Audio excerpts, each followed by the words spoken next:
For 32 years, I thought being the family fixer made me safe. I was the one who handled the crises and balanced the books.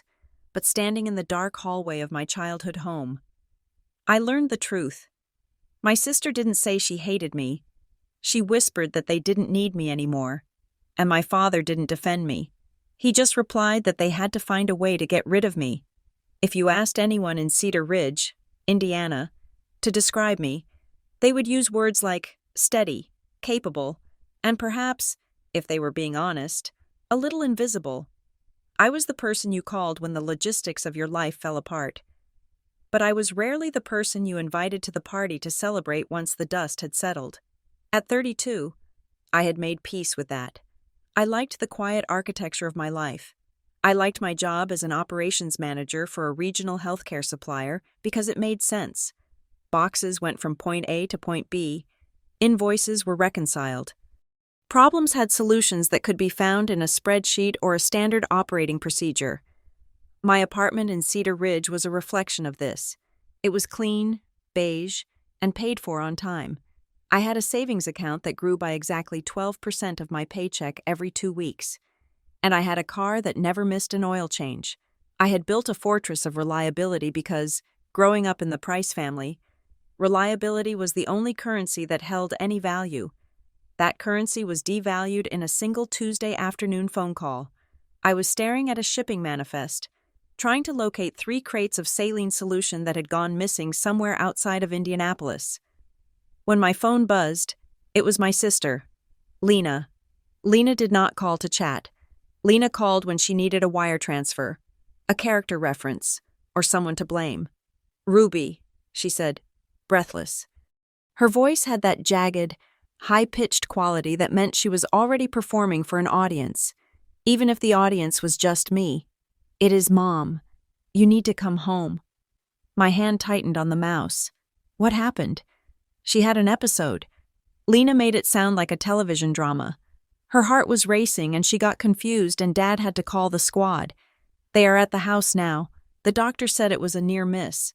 You need to come. Is she stable?" I asked, my other hand already reaching for my car keys. I was switching modes. The operations manager was shutting down. The Price family fixer was booting up. "She is resting. But Dad is a wreck. Ruby, I cannot handle this alone. I have things to do." That was the sentence that should have warned me. I have things to do.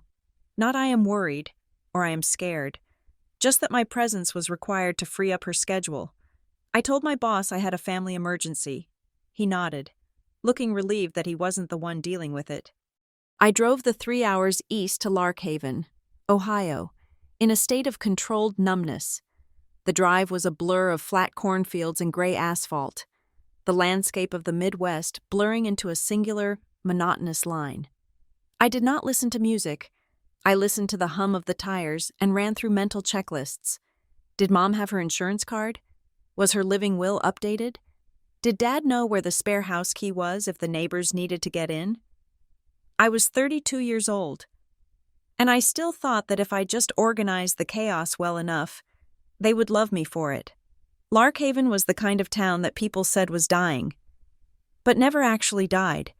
It just preserved itself in a state of slow decay. The Price family home sat on a corner lot in a neighborhood that used to be affluent 40 years ago, but was now just tired. The siding was a pale yellow that had faded to the color of old parchment. The hydrangeas in the front yard were overgrown. When I pulled into the driveway, I saw Lena's car, a shiny, leased SUV that cost more than she made in a year, parked haphazardly, taking up 2 spots. I parked on the street. I let myself in. The house smelled the way it always did: lemon polish, stale coffee, and the faint, dusty scent of old carpet. "Ruby," Lena called out from the kitchen. She didn't come to the door. I walked in, dropping my bag by the stairs. Lena was standing by the island, scrolling furiously on her phone. She looked impeccable. She was wearing a structured blazer and dark jeans, her hair blown out and loose, glossy waves. She looked like she was about to show a house or go to a brunch, not like a daughter whose mother had just had a heart scare. "Where is she?" I asked. "Living room," Lena said without looking up. Dad is in the den. He is watching the news. I frowned. Watching the news? He is de-stressing, Lena said, finally glancing at me.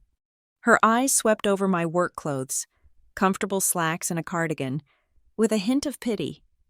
You look tired. Ruby, I drove 3 hours. Lena, what happened exactly? Lena waved a hand dismissively. Palpitations, shortness of breath. The doctor said it is stress. She needs calm. She needs management, which meant she needed me. I went into the living room. My mother, Marlene, was lying on the couch under a crocheted afghan. She looked smaller than I remembered. Her skin was the color of putty, and her hands were clutching the edge of the blanket as if she were afraid she might slide off the earth. Mom? I said softly. Her eyes snapped open. For a second, just a split second, I saw something sharp in her gaze.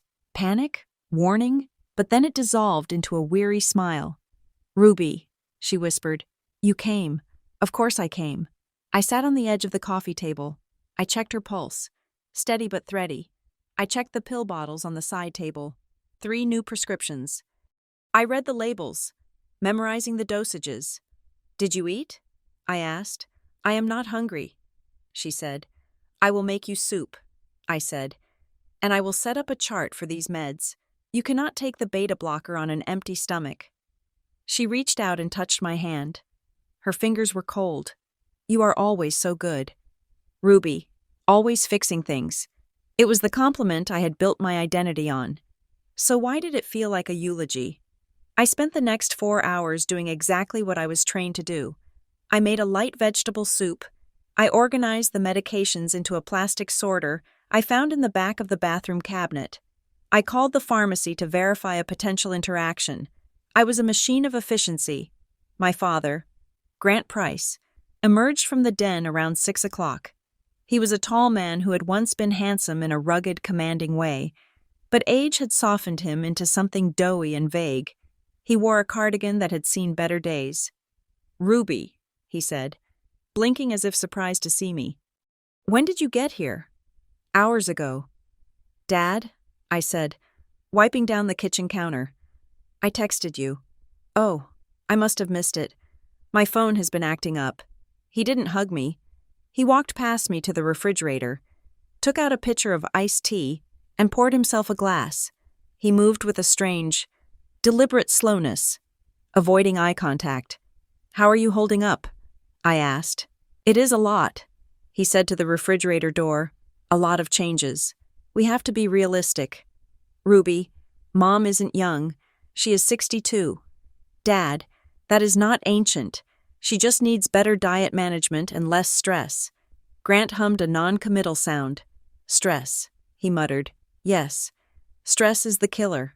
Lena floated into the kitchen then, the scent of expensive vanilla perfume trailing behind her. She was still on her phone.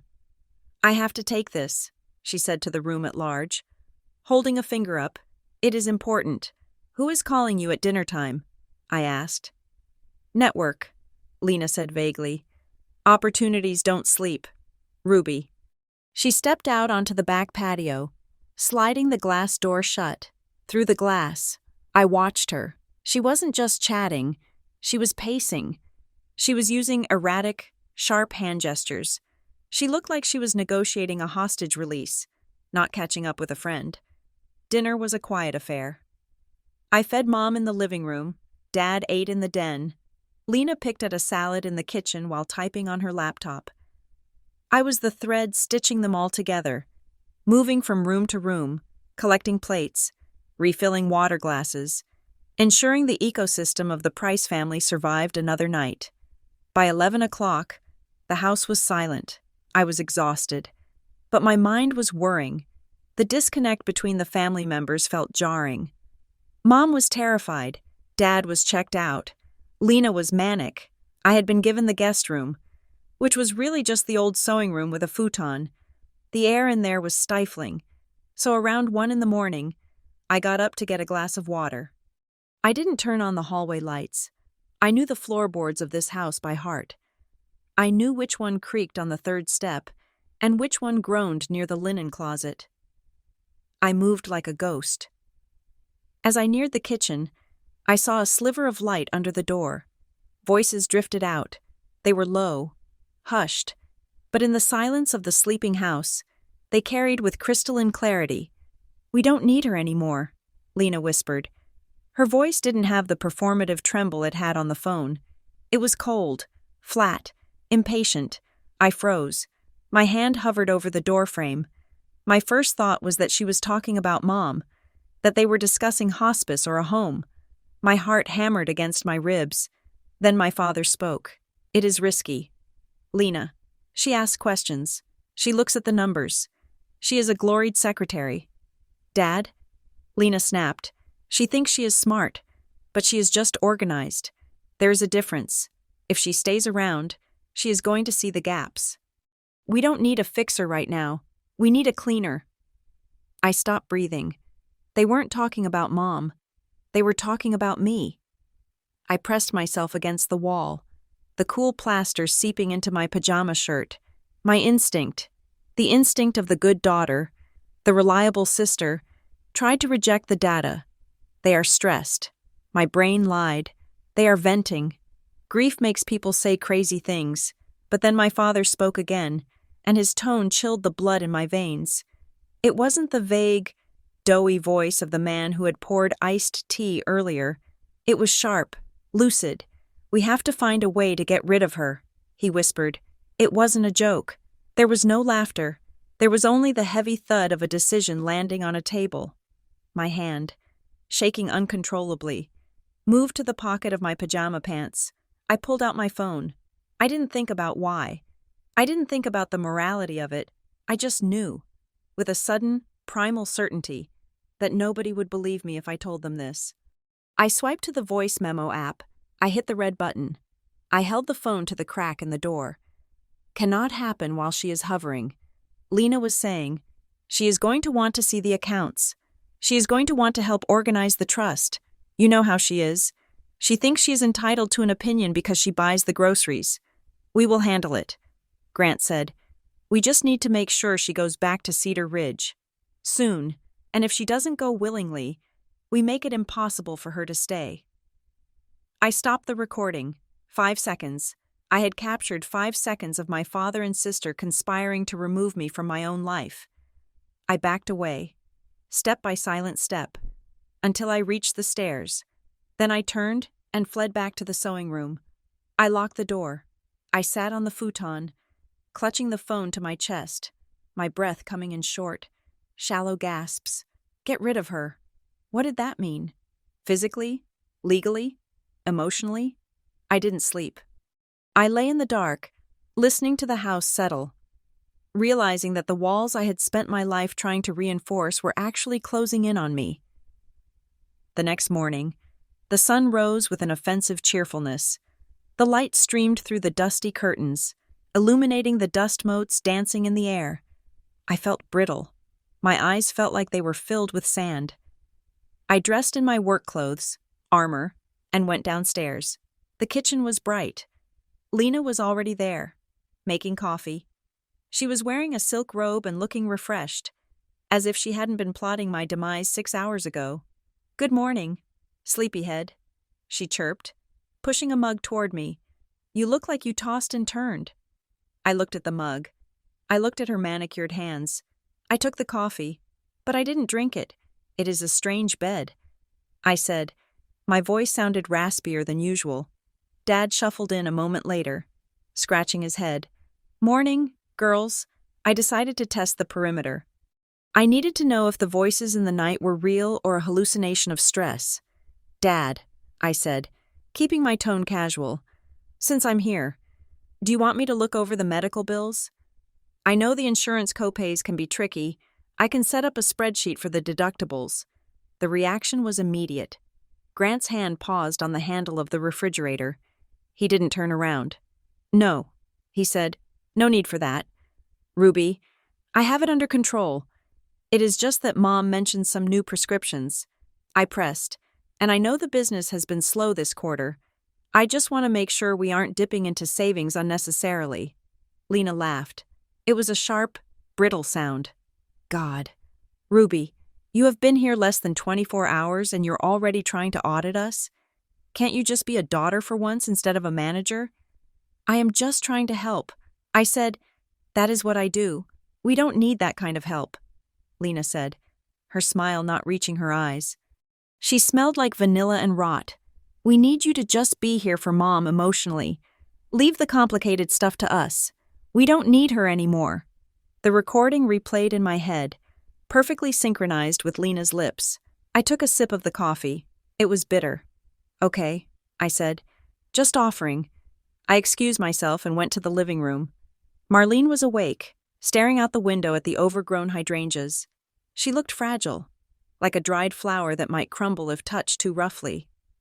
Mom? I sat beside her. She flinched, then relaxed when she saw it was me. Oh, Ruby. I lowered my voice. Mom, is everything okay? With Dad? With Lena? She wouldn't look at me. She picked at a loose thread on the Afghan. Everyone is just tired. Ruby, last night, I whispered, leaning closer. I heard them talking. In the kitchen. Marlene's hands went still. They said they wanted to get rid of me. Mom. Dad said it. Fear. It wasn't subtle. It washed over her face like a wave, draining the little color she had left. Her eyes darted to the doorway, then back to me. Her lips trembled. You must have misheard. She stammered. Her voice was too high, too quick. Your father loves you. Lena loves you. Mom, look at me. I need some tea, she said, pushing herself up with a sudden, frantic energy. I am so thirsty. Ruby, please, don't talk about this. Just don't. She changed the subject so fast it gave me whiplash. She started talking about the weather, about the neighbors, about anything except the terrifying reality that her husband and younger daughter were conspiring against her older one. She was being pressured. I could see the weight of it on her shoulders. She knew something, and she was too afraid to say it. I stood up. I felt sick. I needed air. I needed to be somewhere that wasn't this house. I am going to the pharmacy to pick up your refill, I said. Marlene nodded, looking relieved to see me go. Drive safe, she whispered. I drove to the CVS on Main Street. The town of Larkhaven looked different to me now. Yesterday, it had been a place of boring nostalgia. Today, it felt like a trap. Every storefront, every stop sign felt like part of a stage set designed to keep me compliant. I wandered the aisles of the pharmacy, gripping a bottle of aspirin like a weapon. Ruby Price? I turned. Standing in the shampoo aisle was a woman I vaguely recognized. It took me a second. Sarah Jenkins. We had been in band together in high school. She was holding a toddler on her hip and looking at me with genuine surprise. Sarah, I said, forcing a smile. Hi. I haven't seen you in ages. You are never back in town. Mom is sick. I said, just down for a few days. Oh, I am so sorry. I hope she's okay. She is stabilizing. That is good, Sarah said. She shifted the baby. You know, it is funny. I actually saw your dad just the other day. Oh, I said. My pulse ticked up. Yeah. Tuesday, I think? I was getting breakfast at the diner. He was in a booth in the back. Tuesday. The day before Lena called me. That sounds right. I lied. He loves their pancakes. He wasn't eating, though. Sarah laughed. He looked like he was in a serious meeting. He was with that guy. Oh, what is his name? The one on the billboards? The lawyer. From Bellwood and Sloan. My stomach dropped. Bellwood and Sloan wasn't a general practice firm. They were aggressive. They handled big corporate litigation and high-stakes estate battles. They were the kind of lawyers you hired when you wanted to destroy someone, not when you were updating a will. Grant had never mentioned meeting with a lawyer. Was he alone? I asked, trying to keep my voice light. Just him and the lawyer guy. Your dad looked intense. Lots of papers on the table. Interesting, I said. I will have to ask him about it. It was good seeing you. Ruby? Sarah said, oblivious to the fact that she had just handed me a smoking gun. I paid for the aspirin and the refill. I walked back to my car. But I didn't get in immediately. I stood in the parking lot, the asphalt radiating heat through the soles of my shoes. The pieces were scattered, but they were starting to form a picture. The stress episode, Lena's polished, manic behavior, Grant's detachment, the whispered conversation. We don't need her anymore. The lawyer. Bellwood and Sloan, Marlene's terror. They weren't just being mean. They were planning something. Something legal. Something financial. Grant had been meeting with a high-powered attorney on Tuesday. Lena called me on Wednesday to drag me back here. Why? If they wanted to get rid of me, why bring me home? Unless getting rid of me required me to be here. Unless they needed me to be present to execute whatever trap they had set. I looked at my phone. I looked at the recording app. I could drive back to the house right now. I could play the recording for them. I could scream. I could demand answers. But I knew, with the cold logic of an operations manager, that would be a mistake. If I confronted them now, they would gaslight me. They would say I was crazy.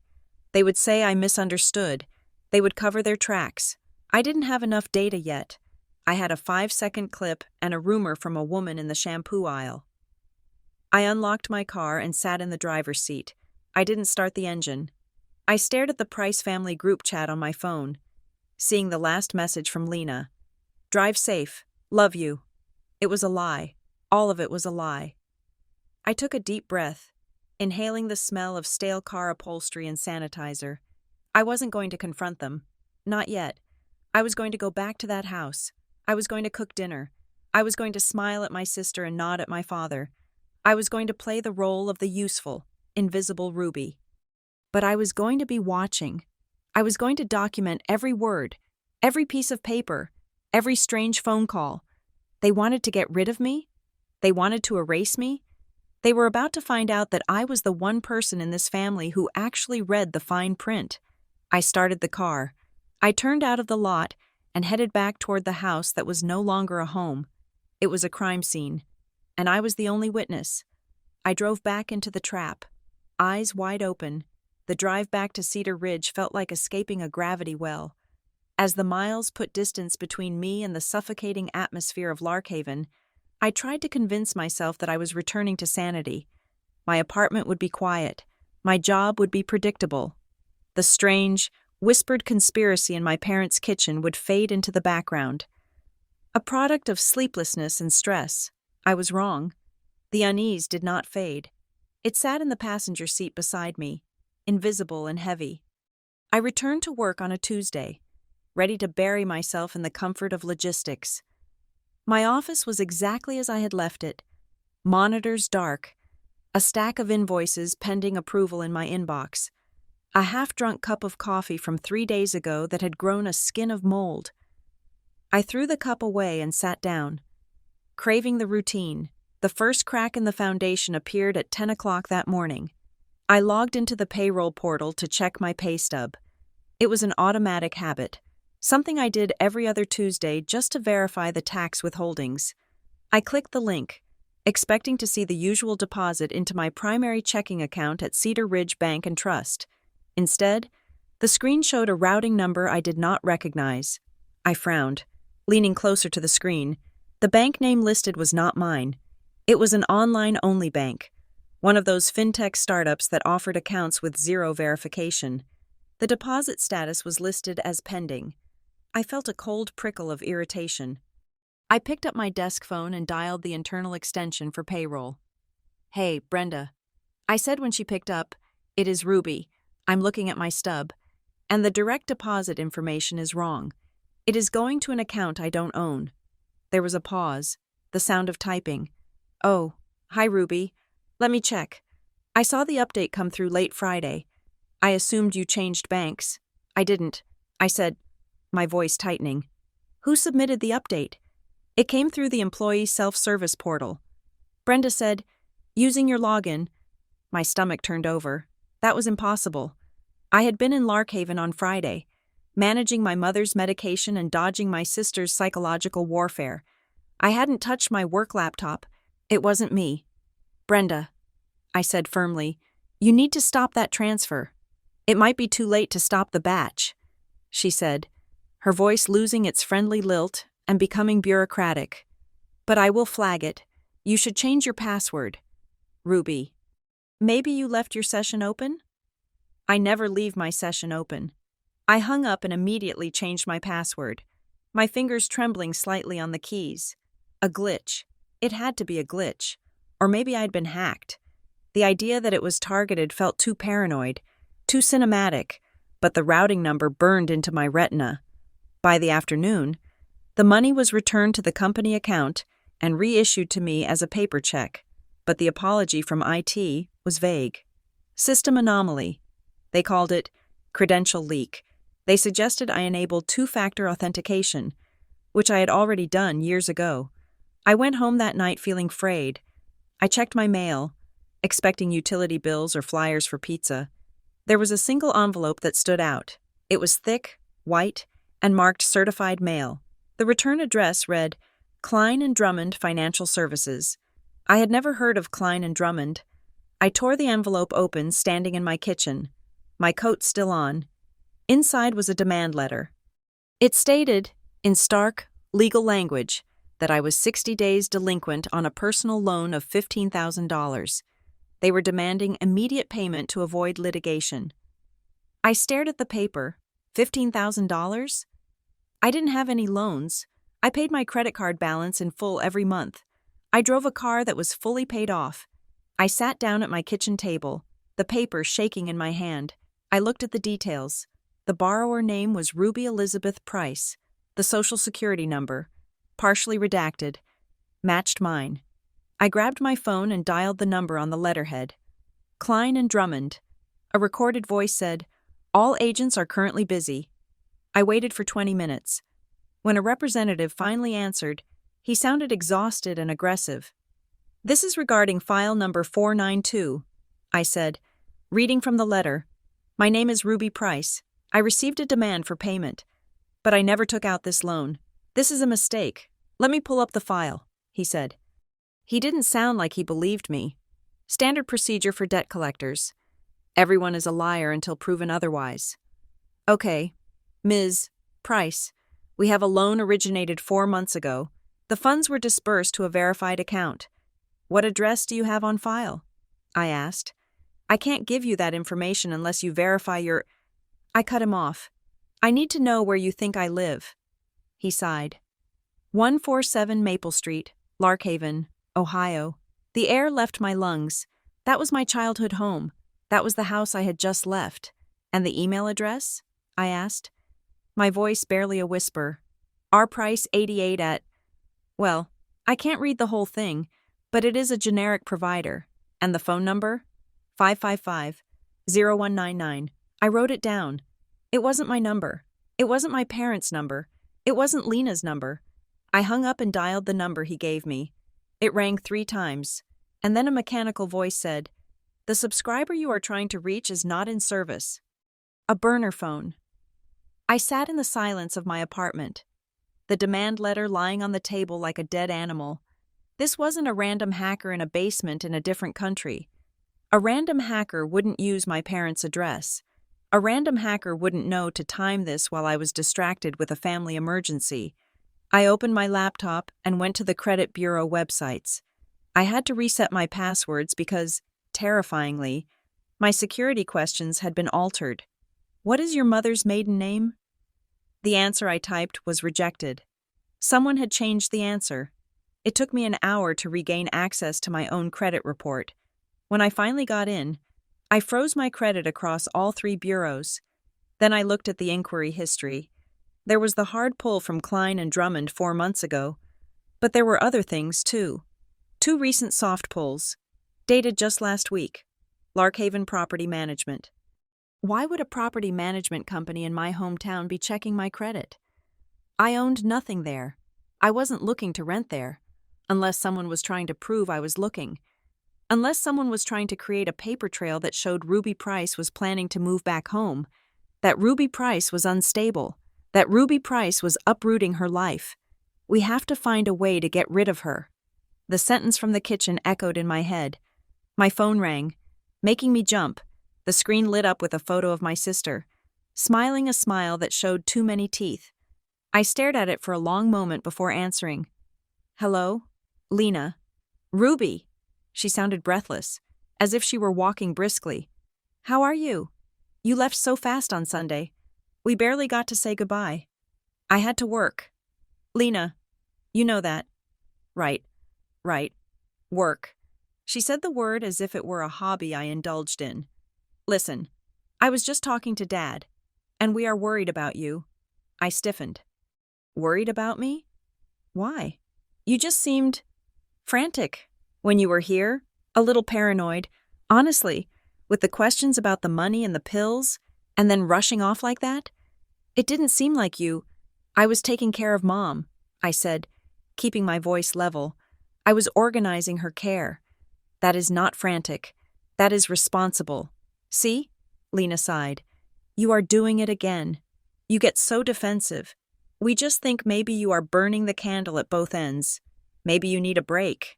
I don't need a break. Ruby, listen to me. If you need to step back from the job, or just come home and rest for a few months, we can handle it. I can handle Mom's care if you step back. Step back. She said it with such casual benevolence, but the phrasing triggered a memory. We need her to go back to Cedar Ridge, or make it impossible for her to stay. Lena, I said slowly, why would I quit my job? I have a life here. I am not saying quit. I am saying prioritize. Dad says you looked exhausted. We just want what is best for you. You really should take a break. She said it again. Take a break. It sounded rehearsed. It sounded like a line from a script she had memorized before dialing. I am fine. Lena, I have to go. I have a meeting. I hung up before she could respond. My hands were shaking again. They weren't just attacking my finances. They were gaslighting me. They were planting seeds, with me, and presumably with others, that I was cracking under pressure. The next day, the war came to my office. I was in the middle of a conference call with a supplier when an email popped up from the HR director. Susan, Ruby, do you have a moment to stop by my office? It was innocuous enough. Susan and I were on good terms. We often grabbed lunch together. But after the payroll incident, my radar was up. I walked to her office. Susan was sitting behind her desk, looking uncomfortable. She didn't smile when I walked in. Close the door. Please, Ruby. I closed it. The click of the latch sounded incredibly loud. Is everything okay? I asked, sitting in the chair opposite her. Susan folded her hands on her desk. She looked pained. Ruby, you know we value you here. You are one of the most reliable managers we have. But, I asked, we received a concerning communication this morning. She slid a piece of paper across the desk. It was a printout of an email. The sender was Concerned Citizen 55. Another generic. Untraceable address. I read the text. To Human Resources. I am writing out of concern for your employee, Ruby Price, as a close family friend. I think you should know that Ruby has been struggling mentally since her mother's recent illness. She has been exhibiting erratic behavior, paranoia, and memory lapses. I am worried she may be unfit for sensitive work involving finances or inventory at this time. Please, Bay, for her safety and the company's, keep an eye on her. I felt the blood drain from my face. It was malicious. It was precise. It used the payroll glitch, which only I and HR knew about, as a subtle anchor for the accusation of being unfit for sensitive work involving finances. This is a lie, I said, looking up at Susan. I assumed it was malicious. Susan said gently, but Ruby, the payroll thing yesterday, and you did rush off for a family emergency last week. You do seem stressed. I am stressed because my identity is being stolen. Susan, not because I'm crazy. I believe you, she said. But her eyes held a flicker of doubt. Liability was a powerful drug in the corporate world. Look, I am not putting this in your official file, but I have to document that we received it. Just keep your head down, okay? Don't give anyone a reason to think this is true. I walked back to my desk, feeling like the floor was tilting. They had reached out to my employer. This wasn't just about money anymore. This was about destroying my credibility. If I lost my job, I lost my leverage. I lost my ability to hire a lawyer. I would be forced to go back to Larkhaven. I needed help. That evening, I didn't go home. I drove to Tessa Nolan's house. Tessa had been my best friend since college. She was a paralegal with a sharp tongue and a zero-tolerance policy for nonsense. She opened the door wearing sweatpants and holding a glass of red wine. "You look like hell," she said. "Come in." I sat on her couch and told her everything.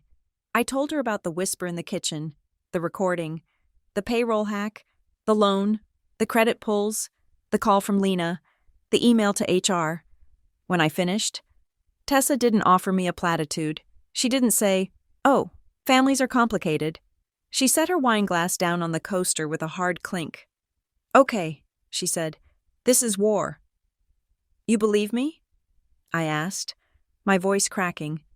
"Ruby," she said, leaning forward, "nobody makes up a $15,000 fake loan for drama. This is systematic. They are trying to invalidate you." "Why?" I asked. "That is the part I don't get. Why go to this much trouble? Why not just ask me to leave?" "Because you are the executor?" Tessa asked. "Or the power of attorney?" "No. Dad is next of kin.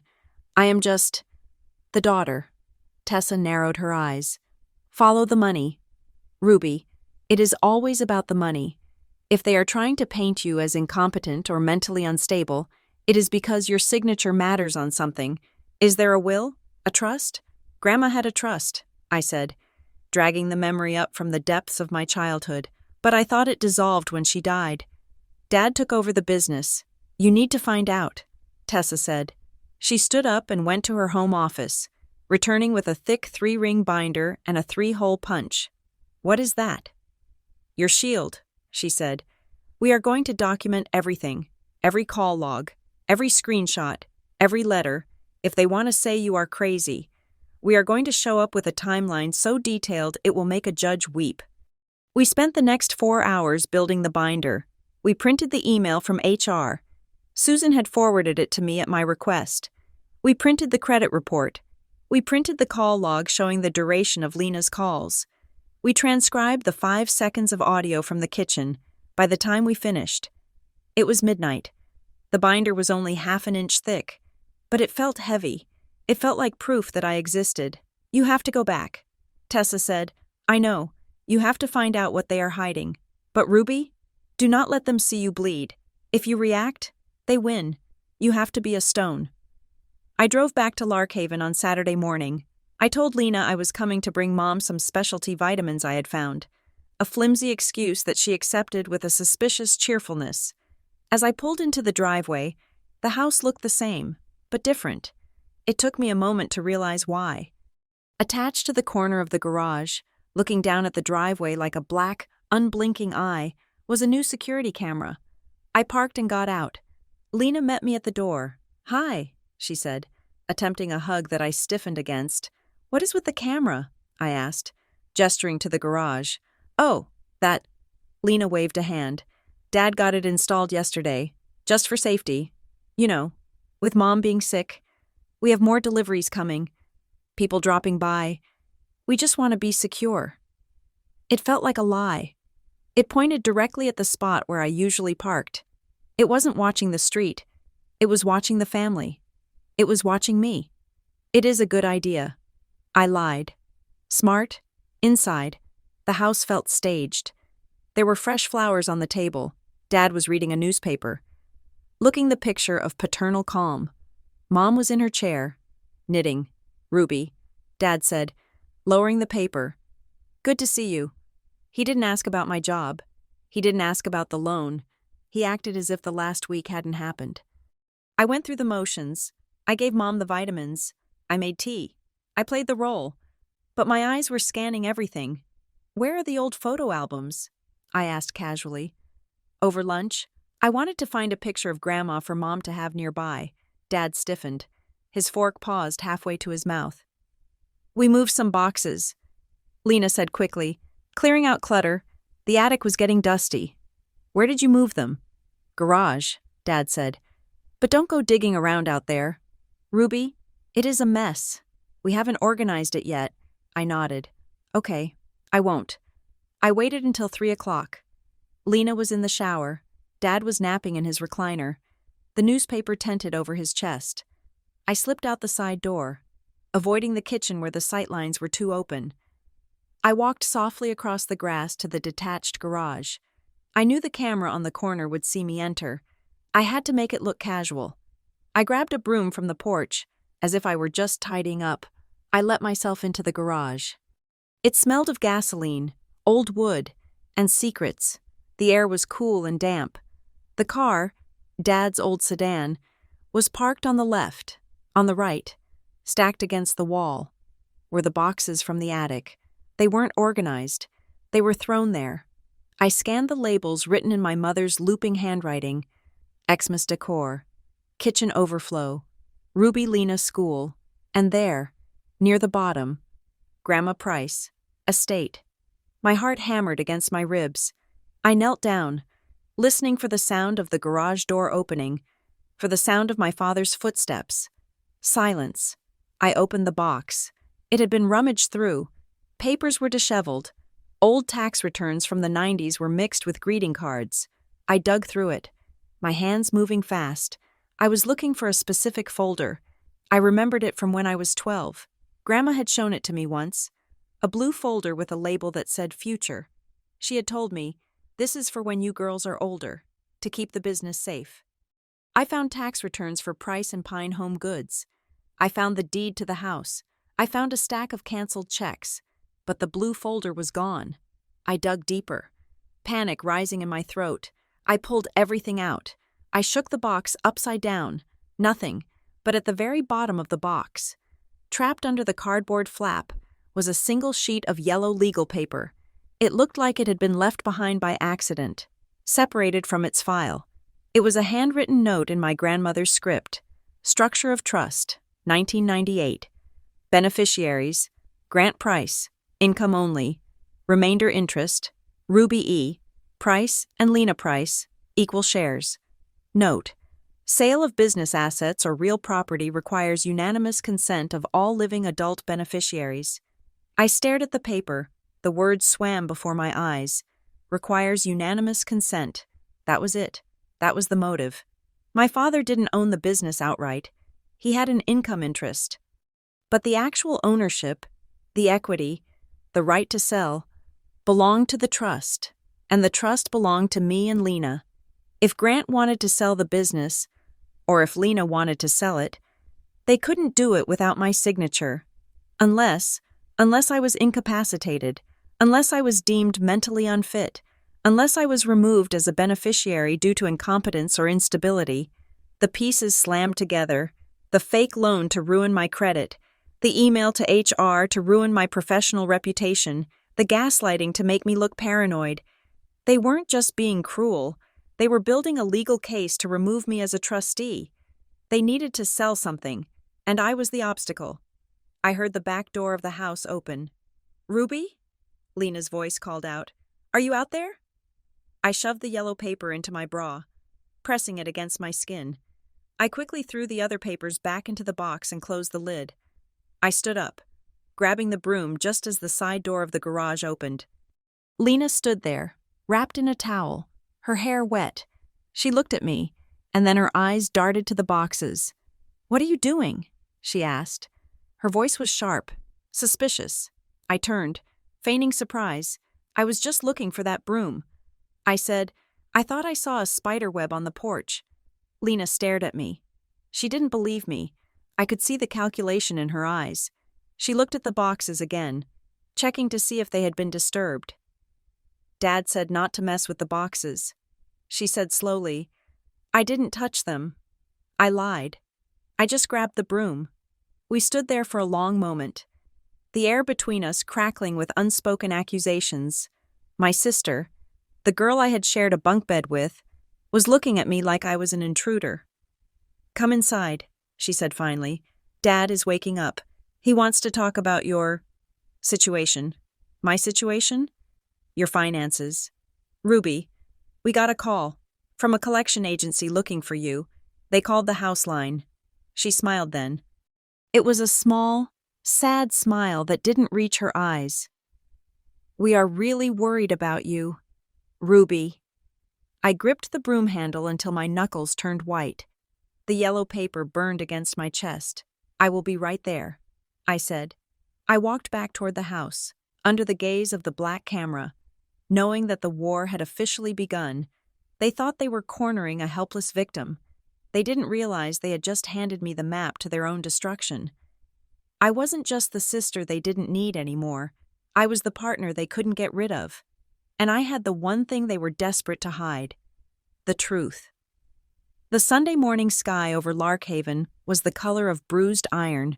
A storm was threatening to break, holding its breath in the humid air. But I needed to get my mother out of that house. The security camera on the garage blinked its red eye at us as I helped Marlene into my sedan, her movements stiff and fragile. "Where are we going?" she asked, buckling her seatbelt with trembling hands. "Just for a drive." "Mom," I said, keeping my voice light, "I thought we could go to Hollowstone Park. Look at the water. You used to love the ducks." Marlene didn't argue. She looked relieved to be away from the suffocating energy of the kitchen, away from Lena's frantic typing and Grant's heavy, silent presence in the recliner.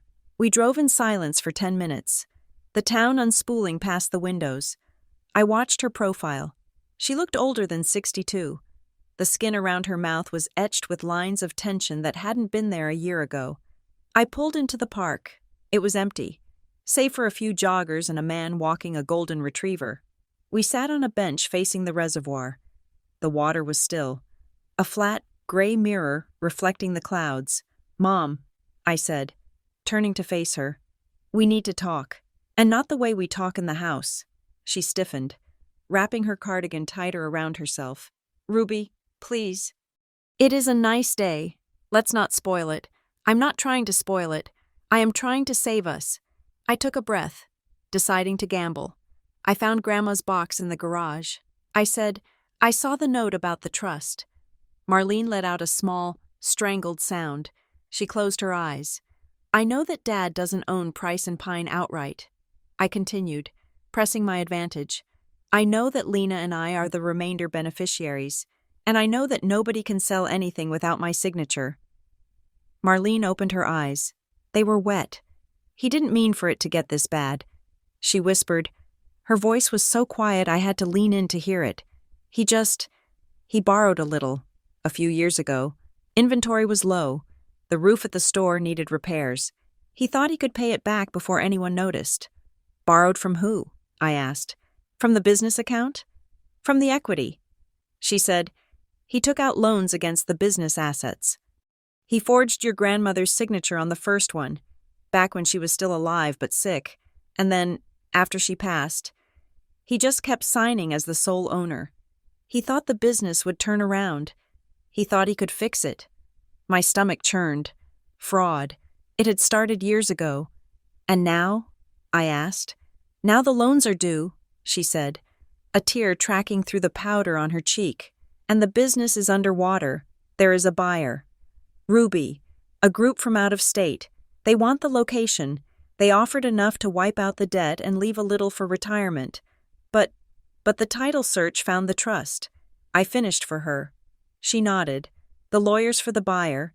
They saw the restriction. They said they need all beneficiaries to sign off on the sale. They need you. And Dad knows I would ask to see the books before I signed anything." I said flatly, "He knows I would see the embezzlement. He is scared. Ruby, he is terrified of going to jail. And Lena has been helping him hide it. She thinks she can fix it if they just have time. So the plan is to make me legally incompetent." I said. The words tasted like ash. "If I am removed as a trustee because I am unstable, or if Dad gets guardianship over me, he can sign for me.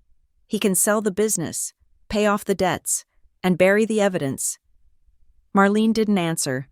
She stared at the gray water, her silence a confession heavier than any words. "Mom," I said, my voice shaking, "they are destroying my life.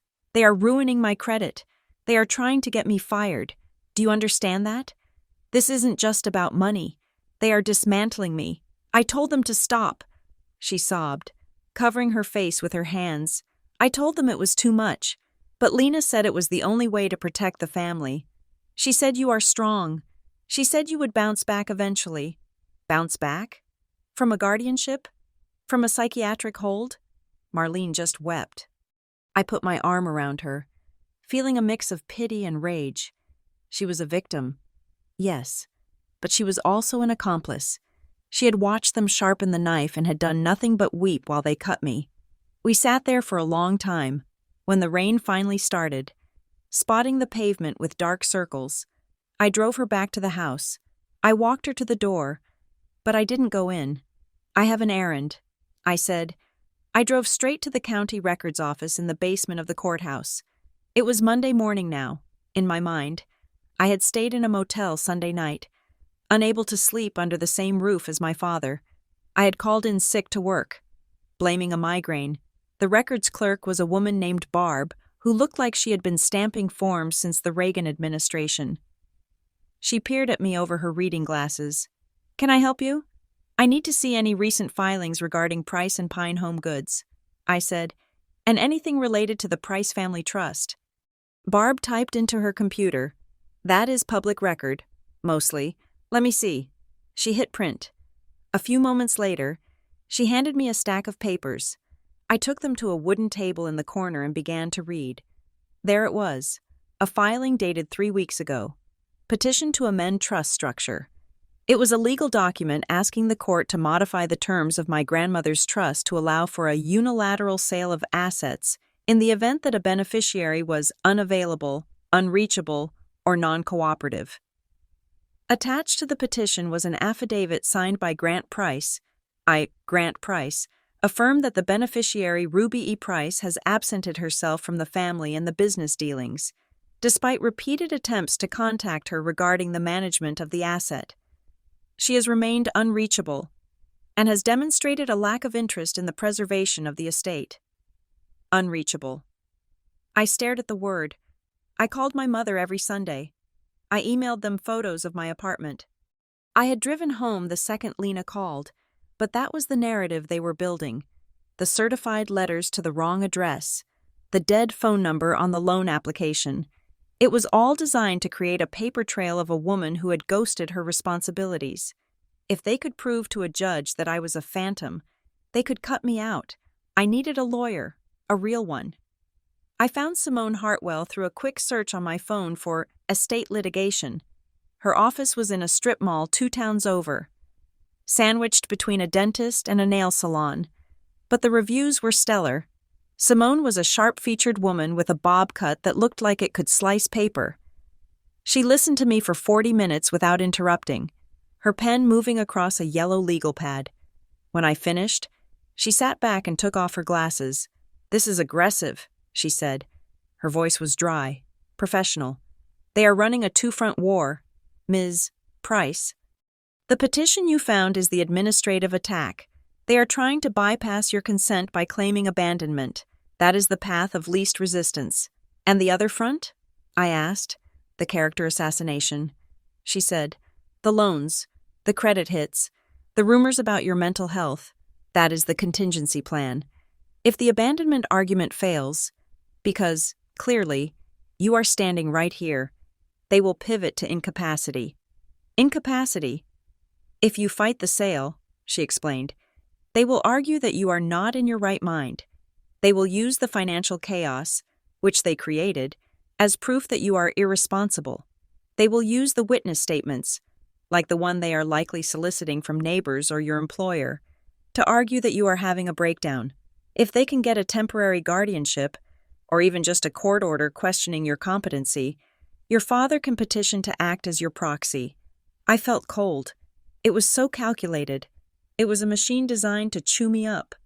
"What do I do?" I asked. "We fight back with paper," Simone said. "We file a counter-affidavit immediately.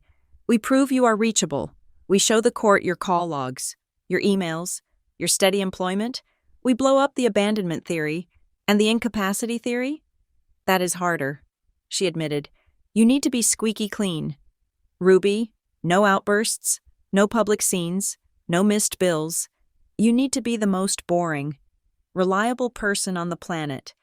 If you give them 1 inch of instability, they will take a mile. I left her office with a retainer agreement and a headache that throbbed behind my eyes. I had a strategy, but I felt like I was walking on a tightrope. I drove back to Cedar Ridge that evening, needing to show my face at work on Tuesday. I needed to prove I was the reliable operations manager, not the spiraling daughter, but the war followed me. I logged into my work email Tuesday morning to find a red flag notification. A client, a regional clinic we supplied with surgical kits, had filed a formal complaint. Order number 7742 arrived incomplete and damaged. The packing slip was signed by R. Price. When we called to inquire, we were told by the manager that she was too busy to deal with it. I stared at the screen. I hadn't packed an order in 3 years. I managed the logistics. I didn't work the floor, and I certainly hadn't spoken to this client. I pulled up the system logs. The order had been processed yesterday, while I was at the attorney's office. The user ID used to authorize the shipment was mine. My heart hammered. Someone had my login, but I had changed my password. Unless they had installed a keylogger on my laptop when I was in Larkhaven. I had left my bag in the living room while I cooked. Lena had been alone in the house with my things. My boss, David, called me into his office 10 minutes later. He looked tired. "Ruby," he said, gesturing to the chair. "We need to talk about this complaint. I didn't pack that order." "David," I said, keeping my voice steady, "I wasn't even in the building. I was on personal leave yesterday." "I know," he said. "That is what worries me. The system shows your credentials, and the client says they spoke to a woman who identified herself as you. Identity theft." I said, "David, I told you last week I was having issues with a security breach. This is part of it." David rubbed his temples. "I want to believe you. Ruby, you have been with us for 5 years. You are rock solid. But corporate is asking questions. 2 incidents in 2 weeks? The payroll glitch and now this? They are worried about data security." He looked at me with genuine sympathy, but there was a warning in his eyes. "If this happens again, Ruby, they are going to force an internal review. They will lock your accounts pending an investigation. I can't stop them." I nodded. "I understand." I walked back to my desk, feeling the walls closing in. An internal review would mean suspension. Suspension would look like instability. It would be Exhibit A in my father's petition for guardianship. She lost her job due to erratic behavior. I had to stop this. I had to go to the source. I finished the work week in a fugue state of paranoia, changing my passwords every 4 hours, using 2-factor authentication for everything. I didn't sleep. I ate protein bars and drank water. I was the boring, reliable person Simone told me to be, even as I felt like screaming. On Friday, I drove back to Larkhaven. I didn't tell them I was coming. I arrived at 5 o'clock. The golden hour sun washed the peeling yellow siding of the house in a deceptive warmth. I walked in. Grant and Lena were at the kitchen table. Papers were spread out between them. Spreadsheets, legal pads. They scrambled to cover them up when the door opened. "Ruby!" Lena yelped, sliding a folder under a magazine. "We didn't know you were coming." "Surprise," I said. My voice was flat. I wanted to check on Mom. "She is resting," Grant said. Standing up, he blocked my view of the table. "You should have called." "Ruby, it is common courtesy. Like it is common courtesy to use the correct address when applying for a loan?" I asked. The room went still. The air conditioning hummed. A low mechanical drone. "I don't know what you are talking about," Lena said, her smile fixed and brittle. I sat down at the table, forcing Grant to shift aside. I looked at Lena. I got a call from a lender. Lena. They had an old address on file. 147 Maple Street, our childhood address. Lena laughed. A nervous tinkle of sound. "Well, that is weird. Maybe their database is outdated." That is what I thought.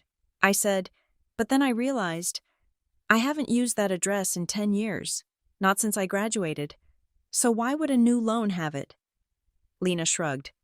You always forget your own details. Ruby, remember when you lost your passport? You are scattered. I froze. I had lost my passport when I was 19. I had been frantic. I had torn the house apart. It was a family joke for years. But that wasn't a detail about an address. That was a specific memory of me being disorganized. The phrase, "You always forget your own details," didn't make sense in this context. I hadn't forgotten my address. The lender had the wrong one.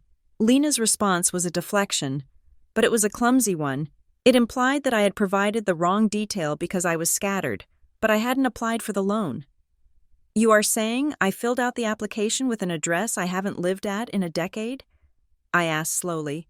I am saying you are stressed. Lena said, her eyes hard. You make mistakes. I stood up. I walked over to the coat rack by the back door. Grant's jacket, a beige windbreaker he wore everywhere, was hanging there. I'm going to check on Mom, I said. As I passed the coat rack, I pretended to stumble, catching myself on the fabric of the jacket. My hand slipped into the side pocket. I felt the sharp corner of a card. Ruby, watch yourself, Grant snapped. Sorry, I muttered. Clumsy me.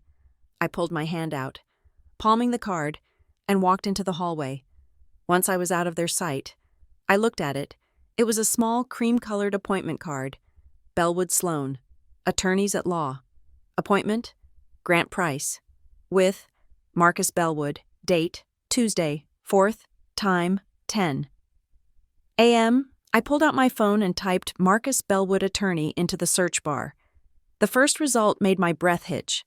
Marcus Bellwood, specializing in adult guardianship, conservatorships, and asset protection for distressed families. It wasn't just a lawyer, it was the lawyer for locking people away. He didn't handle business mergers. He handled problematic relatives. Fear, cold and sharp, spiked in my chest. This wasn't just about stealing my inheritance. They were willing to take my freedom to do it. I went upstairs to my mother's room, but she was asleep, or pretending to be.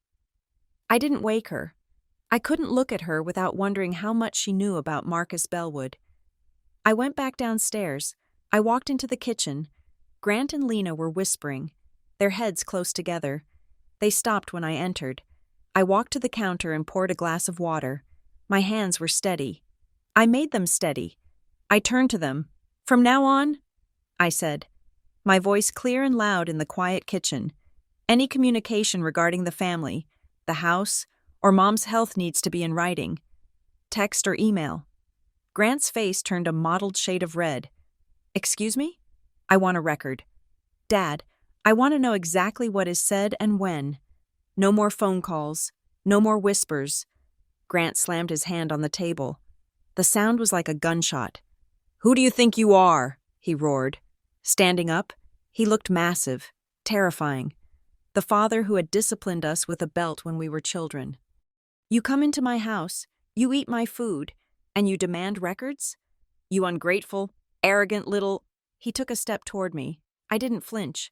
I looked at the security camera Lena had claimed was for safety, knowing it didn't record audio inside, but knowing they knew I was watching them. Then, just as quickly as it had erupted, the rage vanished. Grant blinked. He took a breath. He smoothed the front of his shirt. He looked at Lena, then back at me. His face settled into a mask of weary concern. Ruby, he said softly. See? This is what we mean. You are so aggressive, so paranoid. We are just a family. Why do you have to make everything a legal battle? The switch was terrifying. It was a performance. He knew he had lost control, and he had reeled it back in to fit the narrative. Grant is the patient father. Ruby is the instigator. I am just protecting myself. I said. I put the glass down and walked out of the kitchen. I needed to get my bag and leave. I couldn't sleep here tonight. It wasn't safe. I went into the living room to grab my purse. Marlene's tablet was sitting on the coffee table. The screen was dark. I picked it up. I knew the passcode. It was my birthday. 4 digits. I typed it in. The screen unlocked. It was open to an email draft. To Dr. Aris. Subject: urgent. Concern for daughter. My blood ran cold. Doctor. Aris was the family practitioner Marlene had seen for 30 years. I read the text. Dear Doctor, Aris, I am writing to you because I am terrified for Ruby. She is here for the weekend and she is spiraling. She is accusing Grant and Lena of plotting against her. She is recording our conversations. She claims people are stealing her money. She is not sleeping and she is aggressive. I think she is having a breakdown. Is there a way we can get her evaluated involuntarily? I don't think she will go on her own. Please, I just want her to be safe. I stared at the words. She is recording our conversations. How did they know? I hadn't told them about the recording I made in the kitchen, unless they assumed, or unless they had been watching me more closely than I realized. But the phrasing, involuntarily. The email wasn't written in my mother's voice. Marlene didn't use words like spiraling or aggressive. Marlene wrote in run-on sentences with too many exclamation points. This was concise, strategic. It was Lena. Lena had written this on Mom's tablet, intending to send it from Mom's account to give it weight. A mother's plea was powerful evidence. I took a picture of the screen with my phone. Then I deleted the draft. I put the tablet back on the table. I grabbed my bag and walked to the door. Leaving so soon? Lena called from the kitchen. Her voice was light, mocking. I didn't answer. I walked out into the cool evening air, past the blinking red eye of the camera, and got into my car. I locked the doors. I sat there for a moment, my heart beating against my ribs like a trapped bird. They were escalating. They were moving from financial ruin to medical incarceration. They were going to try to lock me up to get my signature. I looked at the house. It looked peaceful. A yellow box with warm lights in the windows. A perfect American home. Inside, they were drafting the paperwork for my erasure. I started the engine. I wasn't going to run. I was going to find the one thing that could stop them. I needed the documents they were hiding. I needed the proof of the embezzlement. I put the car in drive. You want to fight? I thought, gripping the wheel. Okay, let's see who breaks first. I stopped crying on a Tuesday. Tears, I realized, were a currency my family did not accept. In fact, they were counting on them. Every time I wept, every time I raised my voice in frustration, I was just providing B-roll footage for the documentary they were directing about my mental collapse. So I went cold.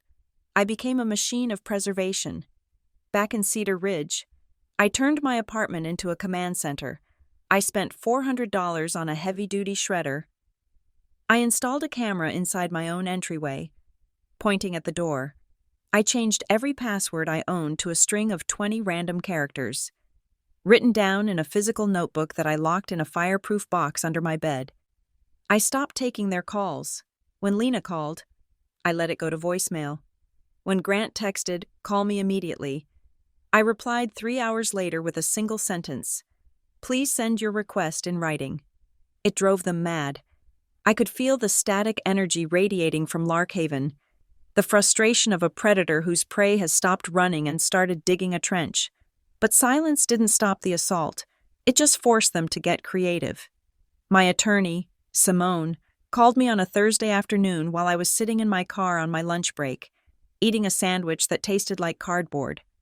"Ruby," she said. Her voice was tight. "We have a problem." "What now?" I asked. "Did they file for the guardianship?" "Not yet, but they are laying the groundwork. I just got a notification from your insurance provider. I have a flag on your file, remember?" "Yes. Someone called the Larkhaven Behavioral Center yesterday. They attempted to schedule an intake appointment for an involuntary psychiatric evaluation." The air in the car suddenly felt very thin. "Involuntary?" I whispered.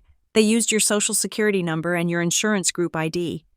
Simone said, "They told the intake nurse that you were currently in Larkhaven and presenting a danger to yourself. They tried to book a bed." I closed my eyes. I could see it. Lena on the phone, her voice pitching up into that perfect register of concerned sister. "She is spiraling. We are so scared. We just want her to be safe." "Did they succeed?" I asked. "No." The center flagged it because the caller couldn't provide the two-factor authentication code sent to your phone. "But Ruby, the attempt is the point. It creates a record. If this goes to a judge, they will subpoena the center's call logs. They will say, "Look, we have been trying to get her help for weeks. They are trying to institutionalize me." I said, "To get me out of the way." "Yes," Simone said. "And if you are in a facility, even for a 72-hour hold, you are legally incapacitated. Grant could file an emergency motion to act as your proxy for the business." I felt a cold rage settle in my stomach. Displacing the fear, it was clarity. They weren't just greedy, they were desperate. You don't try to lock up your daughter unless you are out of options. Document it. I told Simone. Add it to the pile. I hung up and went back to work. I walked through the warehouse, listening to the rhythmic beeping of forklifts, trying to ground myself in the reality of commerce, boxes, inventory, logistics. This was real. The gaslight world my family was building was not, but the reality of my job was about to fracture, too. David called me into his office at 3 o'clock. The blinds were drawn. The HR director, Susan, was there again. "Please sit down." "Ruby," David said. He didn't look at me. He looked at a file on his desk.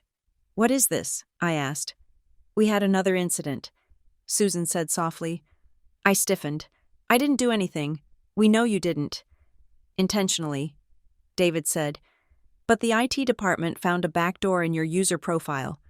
Someone accessed the shipping manifest for the Tri-State account last night. They deleted 3 scheduled deliveries." I stared at him.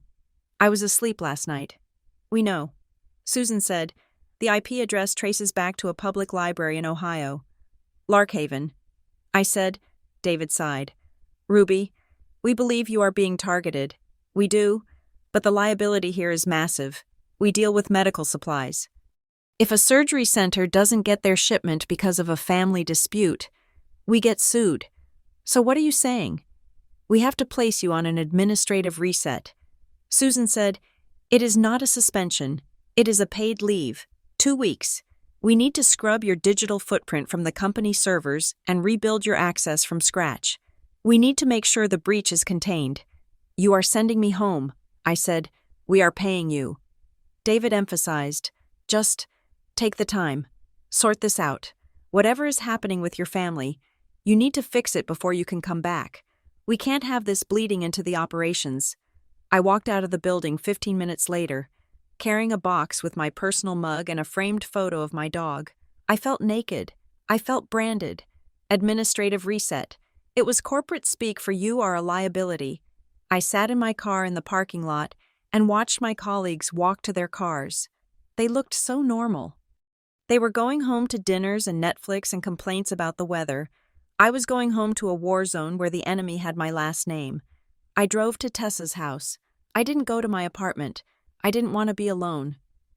Tessa looked at the box in my hands and poured me a glass of whiskey without asking.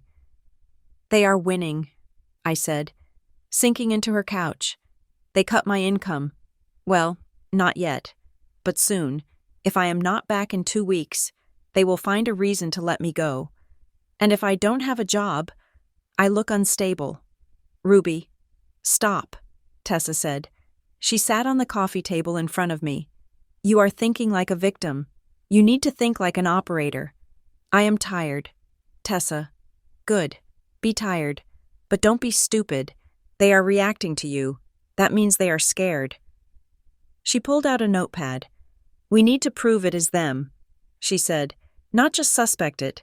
We need a smoking gun that links Grant or Lena directly to the fraud." "They are using VPNs," I said. "They are using spoofed numbers." "People get sloppy," Tessa said. "Especially arrogant people. We need to set a trap. A canary trap." "What is that?"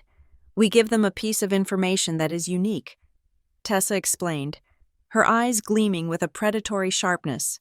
"Something harmless, but specific. If that information shows up in a fraud attempt, we know exactly where it came from." I sat up. "Like what?" "Like a middle name," Tessa said, "or a policy number."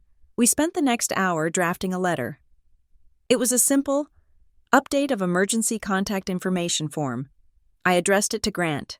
I wrote a cover note saying, "Dad, since I'm having some health issues, I want to make sure you have the updated details for my life insurance policy, just in case. In the form, I listed my policy number, but I changed the middle digit, and for the beneficiary, I listed a fictional cousin, Sarah J. Miller. I don't have a cousin named Sarah. I said, exactly. Tessa said. So if a call comes into an insurance company claiming to be Sarah Miller, or if a document appears referencing that specific fake policy number, we know it came from the letter I sent only to Grant. I finished. I mailed it the next morning. Certified. Return receipt requested. I wanted proof he signed for it. The trap was set. Now I had to wait. But the waiting was the hardest part. The silence from Larkhaven was heavy. Pregnant with the next strike, it came 3 days later, on a Tuesday. I walked down to my mailbox in Cedar Ridge. The sun was shining, a cruel contrast to the dread that lived permanently in my chest. Inside the box was another envelope from the post office. Undeliverable mail. I frowned. I hadn't sent anything that would bounce back. I opened it. Inside was a letter addressed to the HR department of my company. It had been returned because the postage was insufficient. I unfolded the letter. My hands began to shake so hard the paper rattled. To Human Resources, please accept this letter as formal notification that I am resigning from my position as operations manager, effective immediately. Due to the declining health of my mother and my own need to seek residential treatment for personal matters, I will be relocating permanently to Ohio. Sincerely, Ruby Price. The signature at the bottom was a perfect replica of mine. It wasn't just a forgery, it was a masterpiece. They had traced it from a birthday card or a check, and the content. Residential treatment. They were planting the seed of the breakdown even in my resignation. I checked the postmark. It was mailed from a suburb of Indianapolis. Not Larkhaven. They were trying to be clever, driving an hour away to mail it so it wouldn't have the Larkhaven stamp. But they had made a mistake. I looked closer at the text. Declining health of my mother. Marlene. My mother's name was Marlene. But in all my official HR paperwork, in 5 years of employment, I had only ever listed her as Mother or Mrs. Price on my emergency contact forms. I never used her first name in professional correspondence. And there was one other thing. Relocating permanently to Ohio. I called Ohio home when talking to family. I called it Larkhaven when talking to friends. But in a professional letter, I would have written, relocating to the Larkhaven area. I called the IT department at my work immediately. Did you receive a resignation email? I asked, my voice tight. Brenda in HR answered, Ruby? No. Why? I am holding a letter. I said, a resignation letter. I didn't write it. If you get an email version, do not open the attachment. We got one 10 minutes ago, Brenda said. From your personal Gmail address, check the header. I commanded, check the actual sender. A pause, then the clicking of keys. Oh, Brenda said, that is weird. It says it is from Ruby Price, personal Gmail. But the routing path, it is a spoofing service. Don't accept it. I said, Brenda, I am not resigning. I am fighting for my life. I hung up. I sat on my curb, the letter in my hand. They had tried to quit my job for me. If the postage hadn't been short, a stupid, petty error, likely because Lena didn't know the weight of the paper, HR might have processed it before I could stop them. They were trying to sever every anchor I had to the outside world. I needed to understand the battlefield. I knew the logistics of the fraud, but I didn't understand the social mechanics. Why did everyone in Larkhaven believe them? Why was the town closing ranks around Grant Price? I decided to go back, not to the house, to the town. I drove to Larkhaven on Wednesday. I parked near the library and walked to a small coffee shop called The Grind. It was the kind of place where the barista knew your order and your grandmother's maiden name. I was meeting Miles Keating. Miles was a journalist for the Larkhaven Gazette, a paper that was mostly high school football scores and obituaries, but Miles had a reputation for being cynical. He had moved here from Chicago 5 years ago after a divorce, and seemed to view Larkhaven with the detached amusement of an anthropologist watching a primitive tribe. He was sitting in the back booth, nursing a black coffee. He looked rumpled, wearing a corduroy jacket that had seen better decades. "Ruby Price," he said as I sat down. "The prodigal daughter. I am not prodigal. Miles, I am besieged." I laid it out for him, not the legal details. Simone had warned me to be careful. But the social ones, the rumors, the pharmacy encounters, the way people looked at me. Why? I asked him. Why is it so easy for them to paint me as the villain? Miles took a sip of his coffee. He looked at me with sad, tired eyes. Because, Ruby, in a town like this, truth is not about facts. It is about narrative coherence. What does that mean? It means your father is a pillar, Miles said. He sponsors the Little League. He donates to the food bank. He is the grieving husband with a sick wife. That is a story people like. It makes them feel safe. And me? You are the disruption, Miles said. You are the single woman from the city with the career. You are other. When Lena whispers that you are having a breakdown, it confirms what they already suspect, that leaving Larkhaven breaks you, that the city made you sick. It validates their choice to stay. So I am a cautionary tale. I said bitterly, exactly. Families can outstory a person. Ruby, especially a family like the Prices, they have 60 years of goodwill banked in this town. You have, what, a rental car and a glare? I have proof. I said, do you? Miles asked. Documents? Public records? Because unless you have something that fits on a front page, you are just the hysterical daughter, and nobody listens to her. I left the coffee shop feeling heavier than when I entered. Miles was right. I couldn't win this by shouting the truth. I had to dismantle the pillar. I had to show the town that the Price family legacy was built on rot. I drove to the house. I hadn't planned to. I had planned to stay at the motel again. But the rage was a living thing in my chest, pulling me toward the yellow siding and the overgrown hydrangeas. I parked in the street. Avoiding the camera's direct line of sight, I walked up the driveway. Grant was in the front yard, raking leaves. It was a wholesome Norman Rockwell scene, the patriarch tending his land. He stopped when he saw me. He leaned on the rake. He didn't smile. "You are back," he said. I didn't offer a pleasantry. I walked right up to him, stopping 3 feet away. I got the resignation letter. Dad. He didn't flinch. He didn't look confused. He just looked at me with a terrifying blankness. "I don't know what you're talking about. Ruby." The postage was short, I said. It came back to me. Sloppy. Grant sighed. He looked at the sky, as if asking for patience. "You are imagining things. Ruby, we have been worried about you. Lena said you seemed manic." "Stop it," I said. My voice was low, shaking with the effort to keep it steady. "Just stop the performance. There is no audience here. Just you and me." Grant looked back at me. His eyes were cold chips of flint. I asked him the question that had been haunting me since the night in the kitchen. "Do you actually want me gone?" I asked. "Do you hate me that much?" For a second, the mask slipped. I saw it. I saw the exhaustion, the panic, the guilt. His face crumpled, the lines around his mouth deepening into a map of regret. He looked, for one heartbeat, like the father who had taught me to ride a bike. Then he blinked, and the wall slammed back down. "You are making this harder than it needs to be," he said. His voice was devoid of warmth. It was the voice of a man closing a ledger. That was it. That was the confession. It wasn't hate. It was necessity. I was an obstacle. I was a column of numbers that wouldn't balance, and he was willing to erase me to fix the math. I turned and walked toward the house. "Where are you going?" he called out.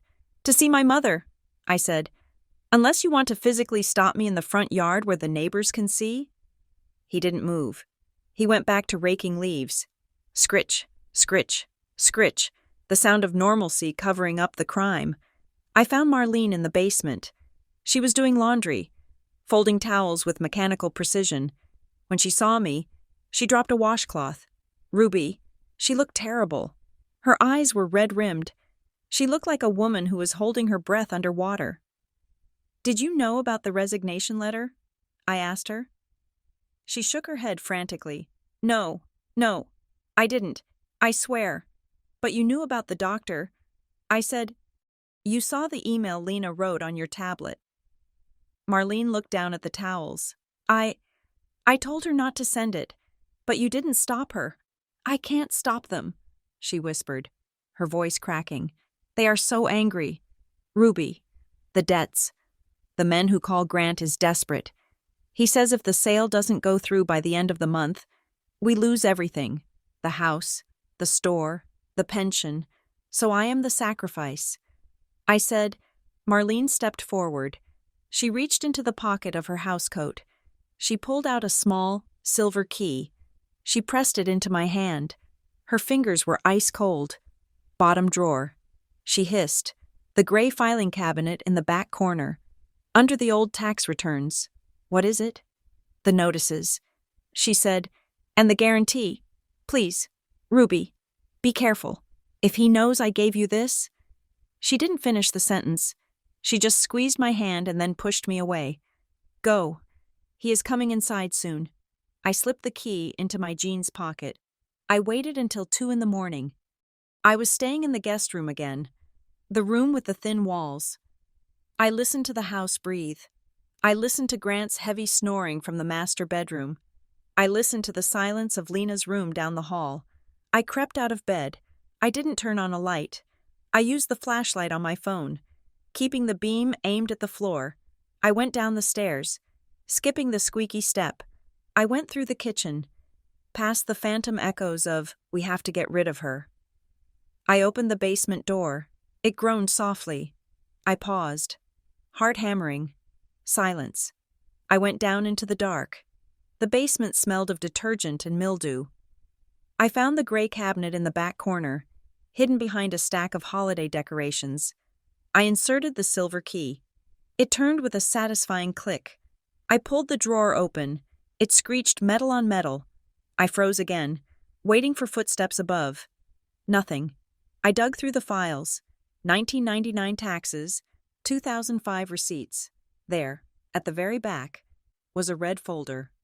Unlabeled, I opened it. The beam of my flashlight illuminated the disaster.